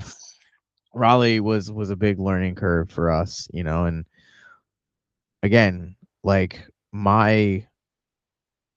I'll try to say this without crying. Uh-oh. My biggest want in life is to protect you at all costs and to make sure that you know that you are loved, that you are cherished, and that you are the world to me, and to show you what unconditional love really looks like. Now you have us both crying. Yeah, it's okay, It's okay. I cried at the movie earlier. I cried. I cry every time I've watched Obsession twice, and I cried. I've cried both times. but like it's one of those things that like that's what I want. And so like when it's like, you I know, just feel so bad that like you're having to deal with the aftermath of all of these terrible men. true, but I also look at it as like one of the things that like, we saw Death of Robin Hood tonight. So Mhm. like one of the biggest things, one of the biggest like themes and like lessons I walked away from that movie is that, you know, it doesn't matter how old you are, redemption can always come. Yeah. And it looks different for everyone. And like I think a lot of people think of like redemption as this like giant overarching theme that like redemption only comes when you do something like horrifically bad. Mhm. But redemption also looks like having these like little things that used to be like triggers Mhm. being able to be healed, or these like microscopic wounds being able to be healed. And person that I started dating a year ago is not the person I'm dating now. I'm so proud of your growth. Yeah, I never thought in a million years I'd be sharing these stories just because like I mean, the stalker one was shared to multiple people Yeah. privately. I mean, we also talked about it last year or during And our yeah, comment fest briefly. panel. Yeah. Um but never this quite in Sure. depth. And then I've never actually like sat down other than with you and with a therapist and like talked about the attempt. Yeah. I think that's also one of the things that like I felt like a lot of like shame at my first ideations that I had, Mm-hmm. and like even suicide attempts, where it was like I should not be feeling this way. Like my mama raised me better than this, or something like that. Like, See, I or I'm like growing up like super yeah, conservative yeah, yeah, yeah. Baptist. It was like if you Kill die yourself, by you go to suicide, hell. Yeah, you go to hell. yeah, And um, that's just the Bible's very gray on that, and that's another podcast for another day. yeah. But like it kind of was always one. You said it's like different for everyone. I think like I mean I know I keep going back to obsession, but obsession is what brought Sure. about this entire conversation. But like it- that the very ending Which is I remember we like for context, like I remember seeing the when we saw it the first time, you were like, I was fine. Like I mean, we were laughing, like yeah, it's scary, but like it was the moment that I think you're getting ready to talk about yeah. that kind of like really did reinforce Yeah, it. like I didn't expect to laugh at the movie. I didn't Me expect there neither. to be funny moments. I expected to be like very intense. And it's at the very end. And I'm going to go ahead and say this now because there's a lot of you that need to hear this. Bear is not the victim.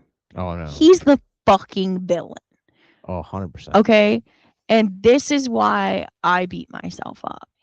Is Bear tries to kill himself. Bear takes a bunch of his grandmother's pills. Mm-hmm.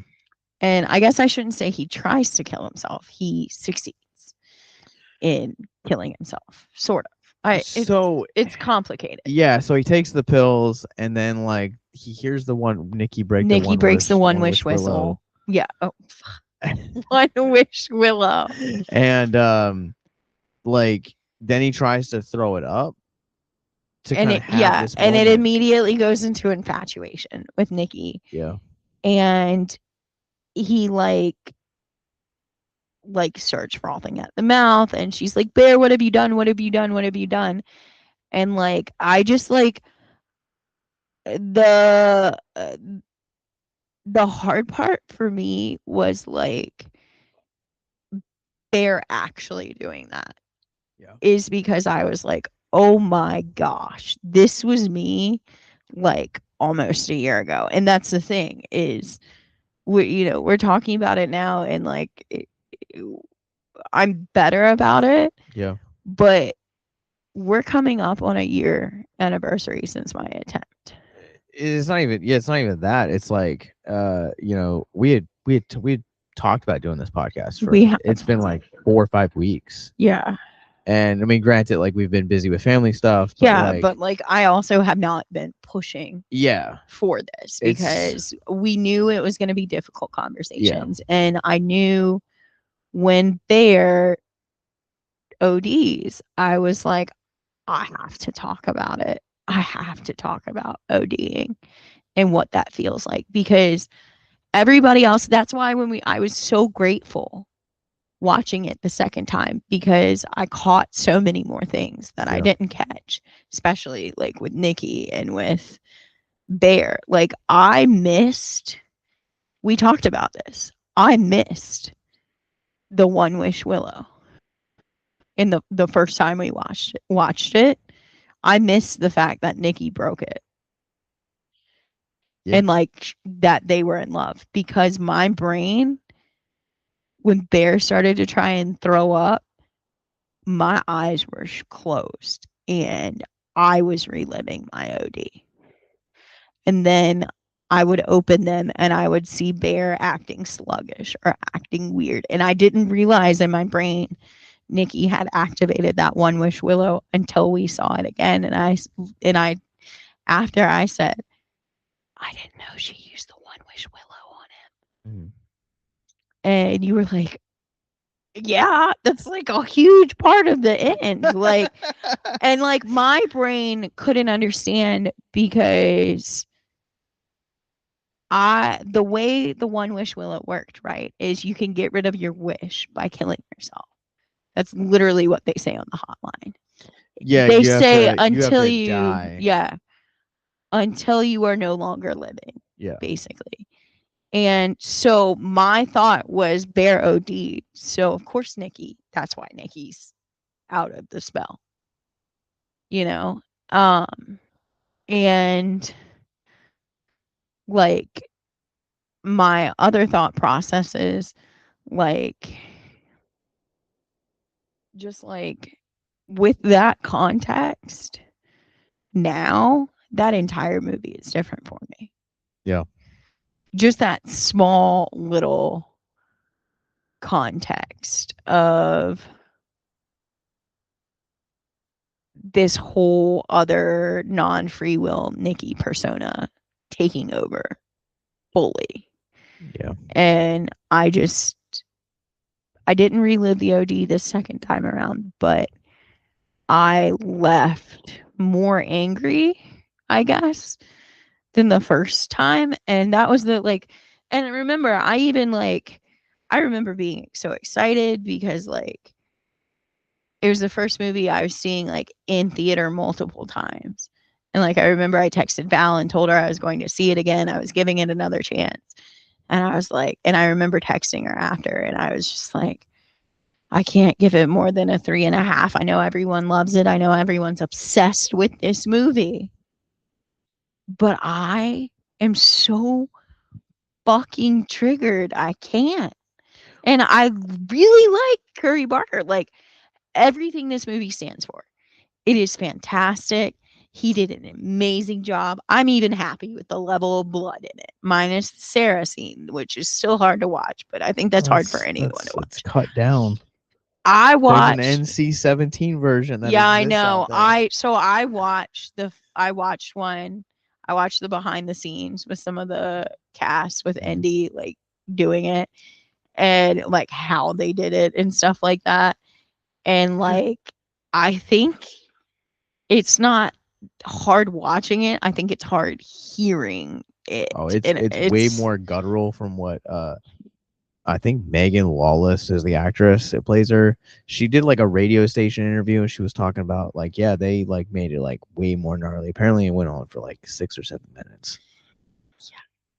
So it was like way extended. So yeah. But like I it was like it's so hard. And I think that's the thing is like how do you separate the triggers and the traumas from your ratings and stuff like that, because obviously, like, I love doing this with you. I Yeah. love doing the movie reviews. I love having these conversations. Not the difficult conversations, but I love how we're able to pick it apart, right? And like, this was the one movie that like I said, I was not really ready to have the podcast about it. I was not sure what I wanted to talk about or how I wanted to go. Sure. I told you I was concerned. One, I was concerned having this podcast with you, this specific episode, would make you really sad, because I know there are things that you are hearing for the first time tonight. Yeah. But also, like, the subject matter is a lot darker than anything we've ever covered before. And I just, like, I didn't want my I don't want my personal opinions and my review to hinder these podcasts. Mm. But I also don't want, because there is such a cult surrounding obsession right now. Sure. I also was afraid to tell my story, because I didn't want it to just be like oh, this, fuck you, this has nothing to do with the movie, and like not understanding. Like, I think that's my biggest fear.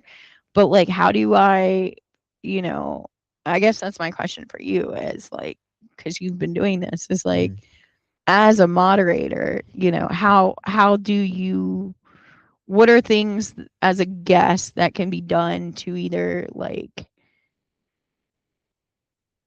not, I guess, taint the review with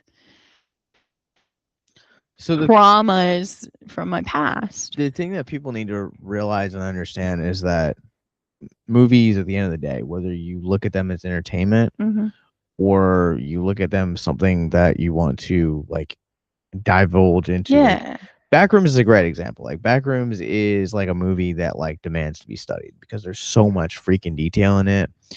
There is in here, and like Mm-hmm. other films like Get Out, I think is one that's another great example. Um there's so many different, like Hellraiser is another good example, but like I think, for me in particular, you have to realize is that movies are art Mm-hmm. at the end of the day. Someone went through something, whether that is to, kind of just have fun, or actually like was trying to tell like a meaningful story, Mm-hmm. and it's going to resonate and it's going to connect with everyone Right. differently. And I remember the first time that I'd ever had someone call me out for a review and said something like, because ironically, the first time I saw Terrifier 2, I'd reviewed it and I'd given it a 3.5. And someone like had commented on the YouTube and be like, why are you shitting on this movie? Like everyone else is giving this like 4 and 5s. Like what's wrong with you? And someone came along and said like, didn't you just didn't gel with this dude? Yeah. Like it's okay. Yeah. And I think that's the thing that like I run into a lot, because a lot of my favorite movies are like widely Yeah. disregarded as like some of the worst movies ever made. And that's fine. But like my favorite movie You of have all some good ones. my favorite film of all time Biffle. is not Biffle, it's Halloween 2. Oh. And that movie is constantly shit upon because Rob Zombie is such a divisive filmmaker. And so people go, why do you love this movie so much? Like, why is this your favorite movie of all time? And I have to tell them, I lost a friend to suicide the same year it came out. Mm. And this was one of the movies that helped me cope. And so, you know, trauma has this response where it's like, I tried watching The Night House last year and I could not finish it because I cried uncontrollably, because the movie's about being a suicide loss survivor. Mm. And so, like, for me, in my opinion, like, as a moderator, as a film critic, as a podcaster, whatever title you want to give me, like, I think people just need to know that, like, art is going to hit people differently. Yeah. films are going to hit people differently. And I, I'm wearing a Nikki shirt right now. Like, Yeah. I obviously, like, I loved this movie, Yeah. but I also know my limit with this movie where, like, we were joking Yeah, around. I was trying to watch it again. And I was like, nah. I was like, I You need like can't. I need Yeah. another break with it because this movie is like while it is funny, It's it so heavy. it does have those movies. It's so heavy and I have this like subcategory of horror that I classify as like shower movies where a movie makes me feel so grimy. I feel like I have to take a shower immediately after watching it. Yeah. And like when I say that, I'm talking like Hills Have Eyes, Texas Chainsaw Massacre, I Spit on Your Grave. This is one of those movies. This is one of those movies that just made me feel like really gross afterwards. And I was like, I loved this experience. I probably won't watch this movie for like another year or two. And like me, I'm just like, I need to keep watching it. I must keep watching it until I am not triggered, which also seems silly. But I'm like, yeah, why not exposure therapy? Because it's like without it, we wouldn't be having these conversations to this in depth. One of my favorite quotes comes from Wes Craven. Wes Craven talked about how horror movies are excellent settings for therapy because they allow us to experience and overcome our fears and anxieties in a controlled setting. Mm-hmm. And it's always been kind of one of those things that like I've always kind of like clung to, because I grew up conservative. Mm-hmm. Horror movies, you don't watch that kind of stuff. But Yeah, they're I didn't watch horror movies before you. they've just always been the thing that has like connected to my mental health Mm-hmm. very much. And so like I didn't have the experience that you had with this movie or the themes of this movie. Mm-hmm. This movie just hit me in a way where it was like, man, this was really entertaining. This is really funny. I can't wait to see what Gray Barker does next. But I did his job, made me uncomfortable. I'm good for like another like year or so. And like I'm not satisfied. Like every bit that I can find out about this film I can because I like can we just like I know we've talked about it, but like can we give like I know there's so many people upset about it, but like can we give Curry Barker like a round of applause for for being a man portraying something that men don't really think about. At least most average man doesn't think about a woman's body autonomy. And like the fact that Hurry tells this story and straight up then goes on to say after it comes out and people have all these theories, he's like, nah, dudes, she's not possessed. There's no fucking demon. This is what it looks like when someone takes your free will away. And the fact that he chose, like, it'd be an entirely different story if Bear and Nikki swapped.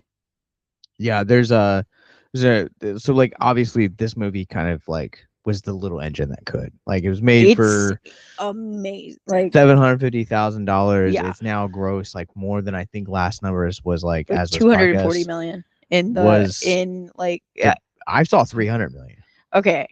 and this Yeah. was this Well, oh was yeah, now we're earlier up this to week. now we're up to 342 million because they Obsession officially surpassed in their 25th week of being 25th day 25th because day. it's only been like 5 weeks since it came out.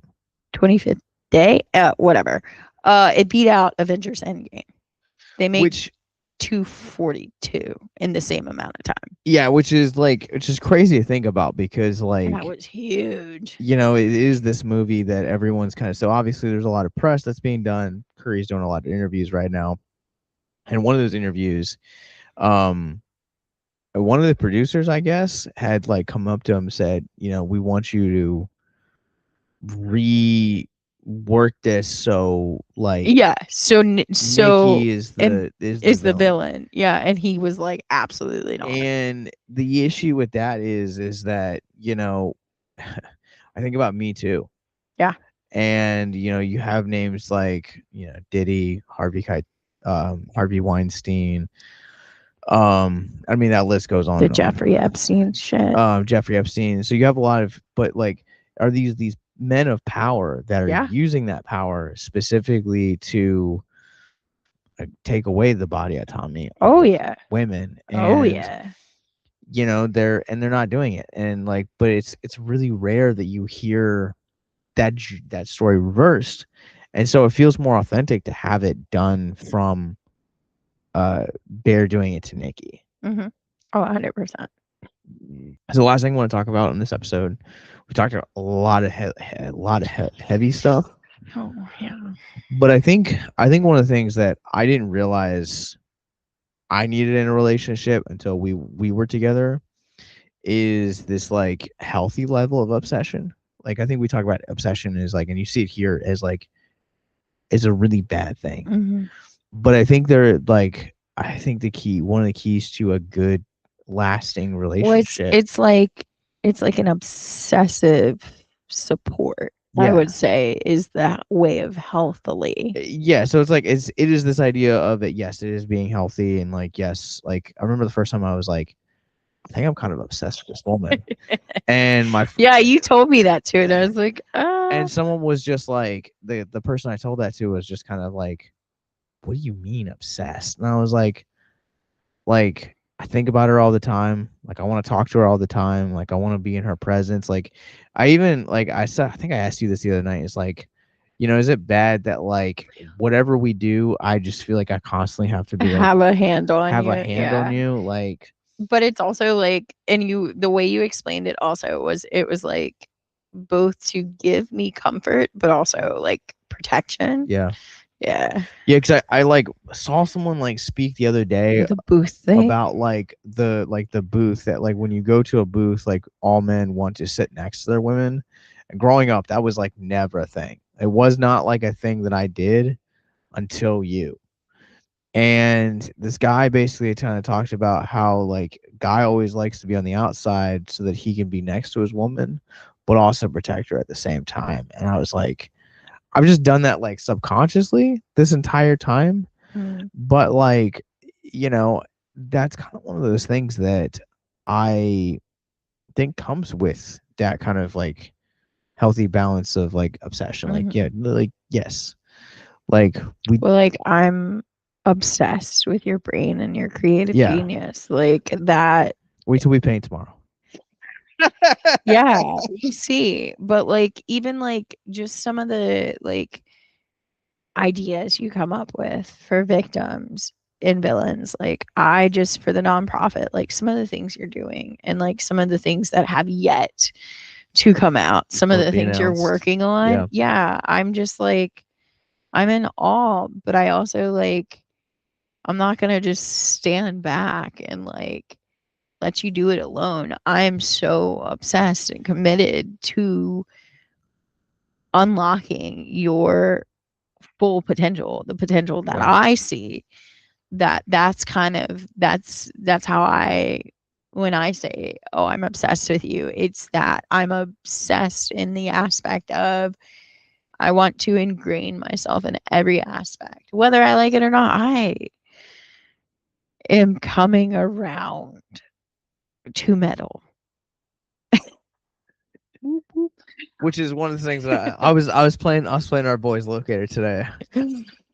Popped on that paved in blood They EP. Go scream it. locator is still the metal scale. What I think is like really and that's kind of the same thing that like I want for you. Like I remember there's so many there are two distinctive memories that I have. It's one of them. Smoky Mountain. Smoky Mountain is one of them. Yeah, you were the first Is person I called. Yeah, and I remember I was pulling in because I was coming back from the studio, and I just was like, "Oh my god, that's so amazing!" Like I had such a visceral reaction. Like you couldn't see me because we were talking on the phone. We were in Yeah, different states, but yeah, I had my arms waving around. Like I was like celebrating you so much, and like yeah. And even we hadn't even said 143 yet. no, Like, like even getting into like even doing some of the stuff with like being able to be a part of achievements of like even some of the kids, has also been like really Yeah, you rewarding. got to watch one of them win. I did. But the other memory that I was gonna talk about is we were dog tired, but like it was really rewarding to me to like have both back to back was the night that we did the show at Stanton with Locator, and then we drove back that same Oh my night, god! And did Anime USA and the we did next morning. Anime USA the next morning, and it was Ugh. like I was we were so tired, yeah, I so my tired. cosplay level, that is probably the I was so tired. That is probably the most I've ever cosplayed a character because I was so overtired. I was like, yeah, I'm all in. I am Jean. I am muscle mommy. I like come get me from Nazareth. Like this is Genshin Impact for those of you who But are like wondering. it was this Why like that? because it was this moment where like you came to support me, and the very next day I got to do it for you. Yeah. And like it was kind of one of those things that it was like, I think when I think when you date a cosplayer or you're with someone that has kids from a, previous marriage, like I think one of the things that's like really intimidating for me is like the ability to like, am I going to be good enough and am I going to be everything this person wants? And that moment was like, I can be tired. I'm still right here, still supporting. I'm still interactive.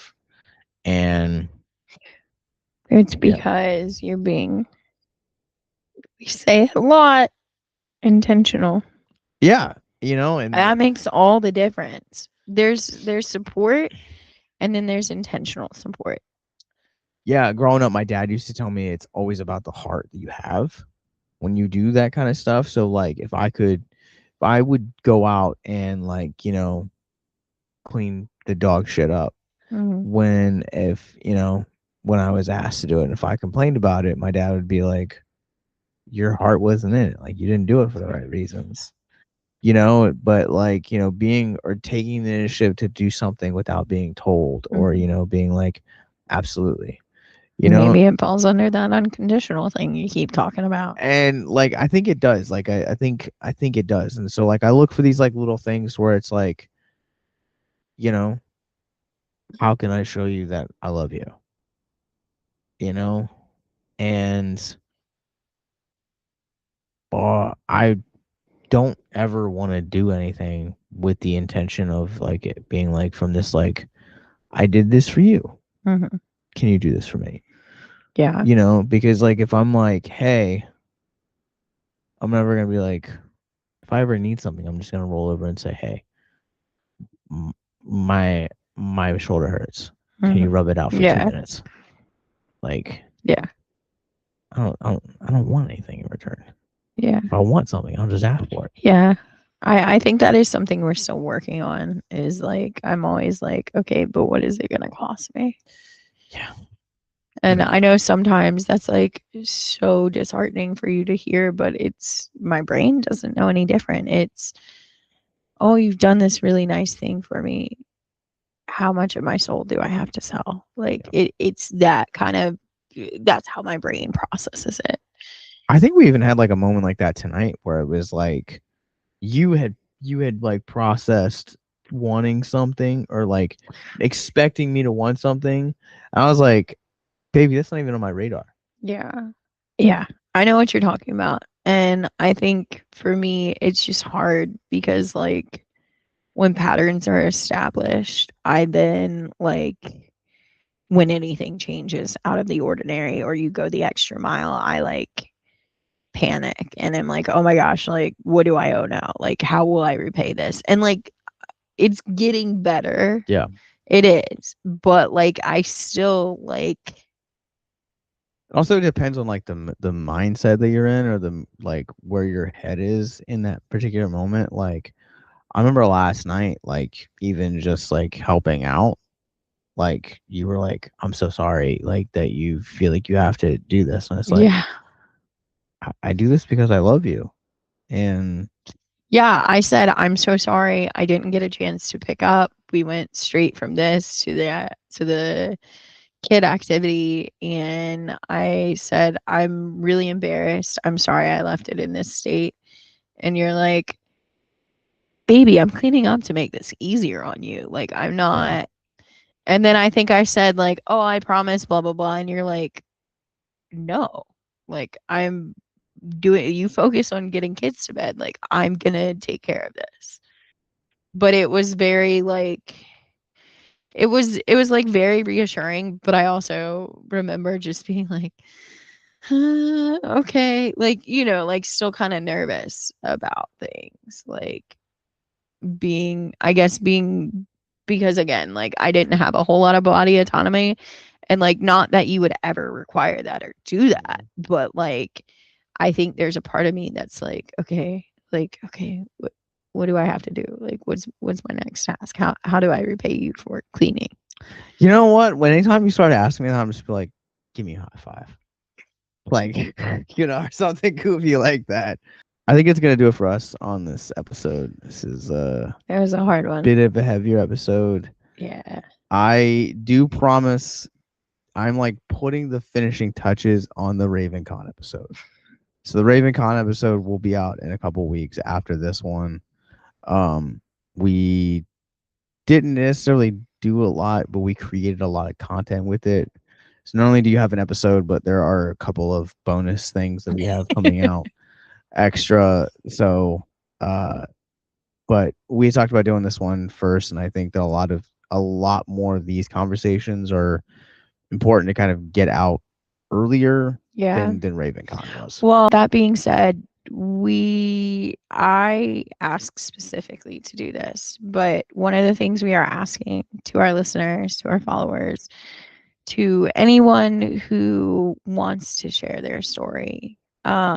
Obsession obviously has a lot of themes: body autonomy, suicide, um, wishes, all the things, obsession, Self even worth. self worth, so many different things. And if there is anyone who has a story, whether it's something we covered here today or a story that you've been wanting to share but haven't had the platform or haven't known how to tell your story, Yeah. I, being someone who, for the second half of her life, has seen things and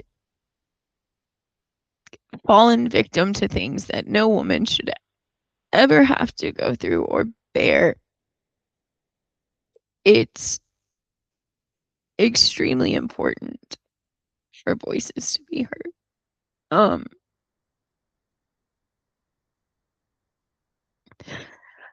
because like without you ever having asked me to be on that 24-hour stream, I wouldn't have this platform. I wouldn't be here sharing these stories.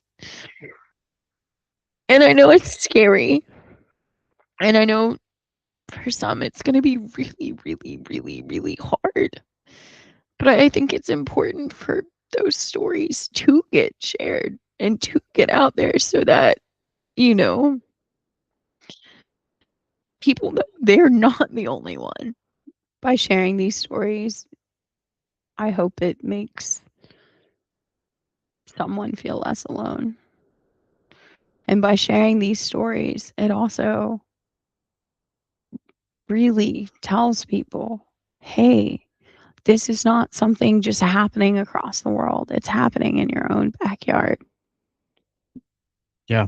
I mean, these stories like these was what kind of built the foundation for victims and villains, at least in our infancy, before we kind of grew into what we are now. And It's time to bring it back. so you can email us with subject obsessed me. You make the subject info@victimsandvillains.net. We'll put that in the show notes below, but it's info@victimsandvillains.net. We'll give you your choice of either an audio or a video platform. give you a choice on whether or not you would like your story to be reused and repurposed in social media platforms as well. And we're just gonna kind of leave this as like an open call. Mm-hmm. So there's no expiration date. Nope. There's no e- end Deadline date, to no be deadline. in by.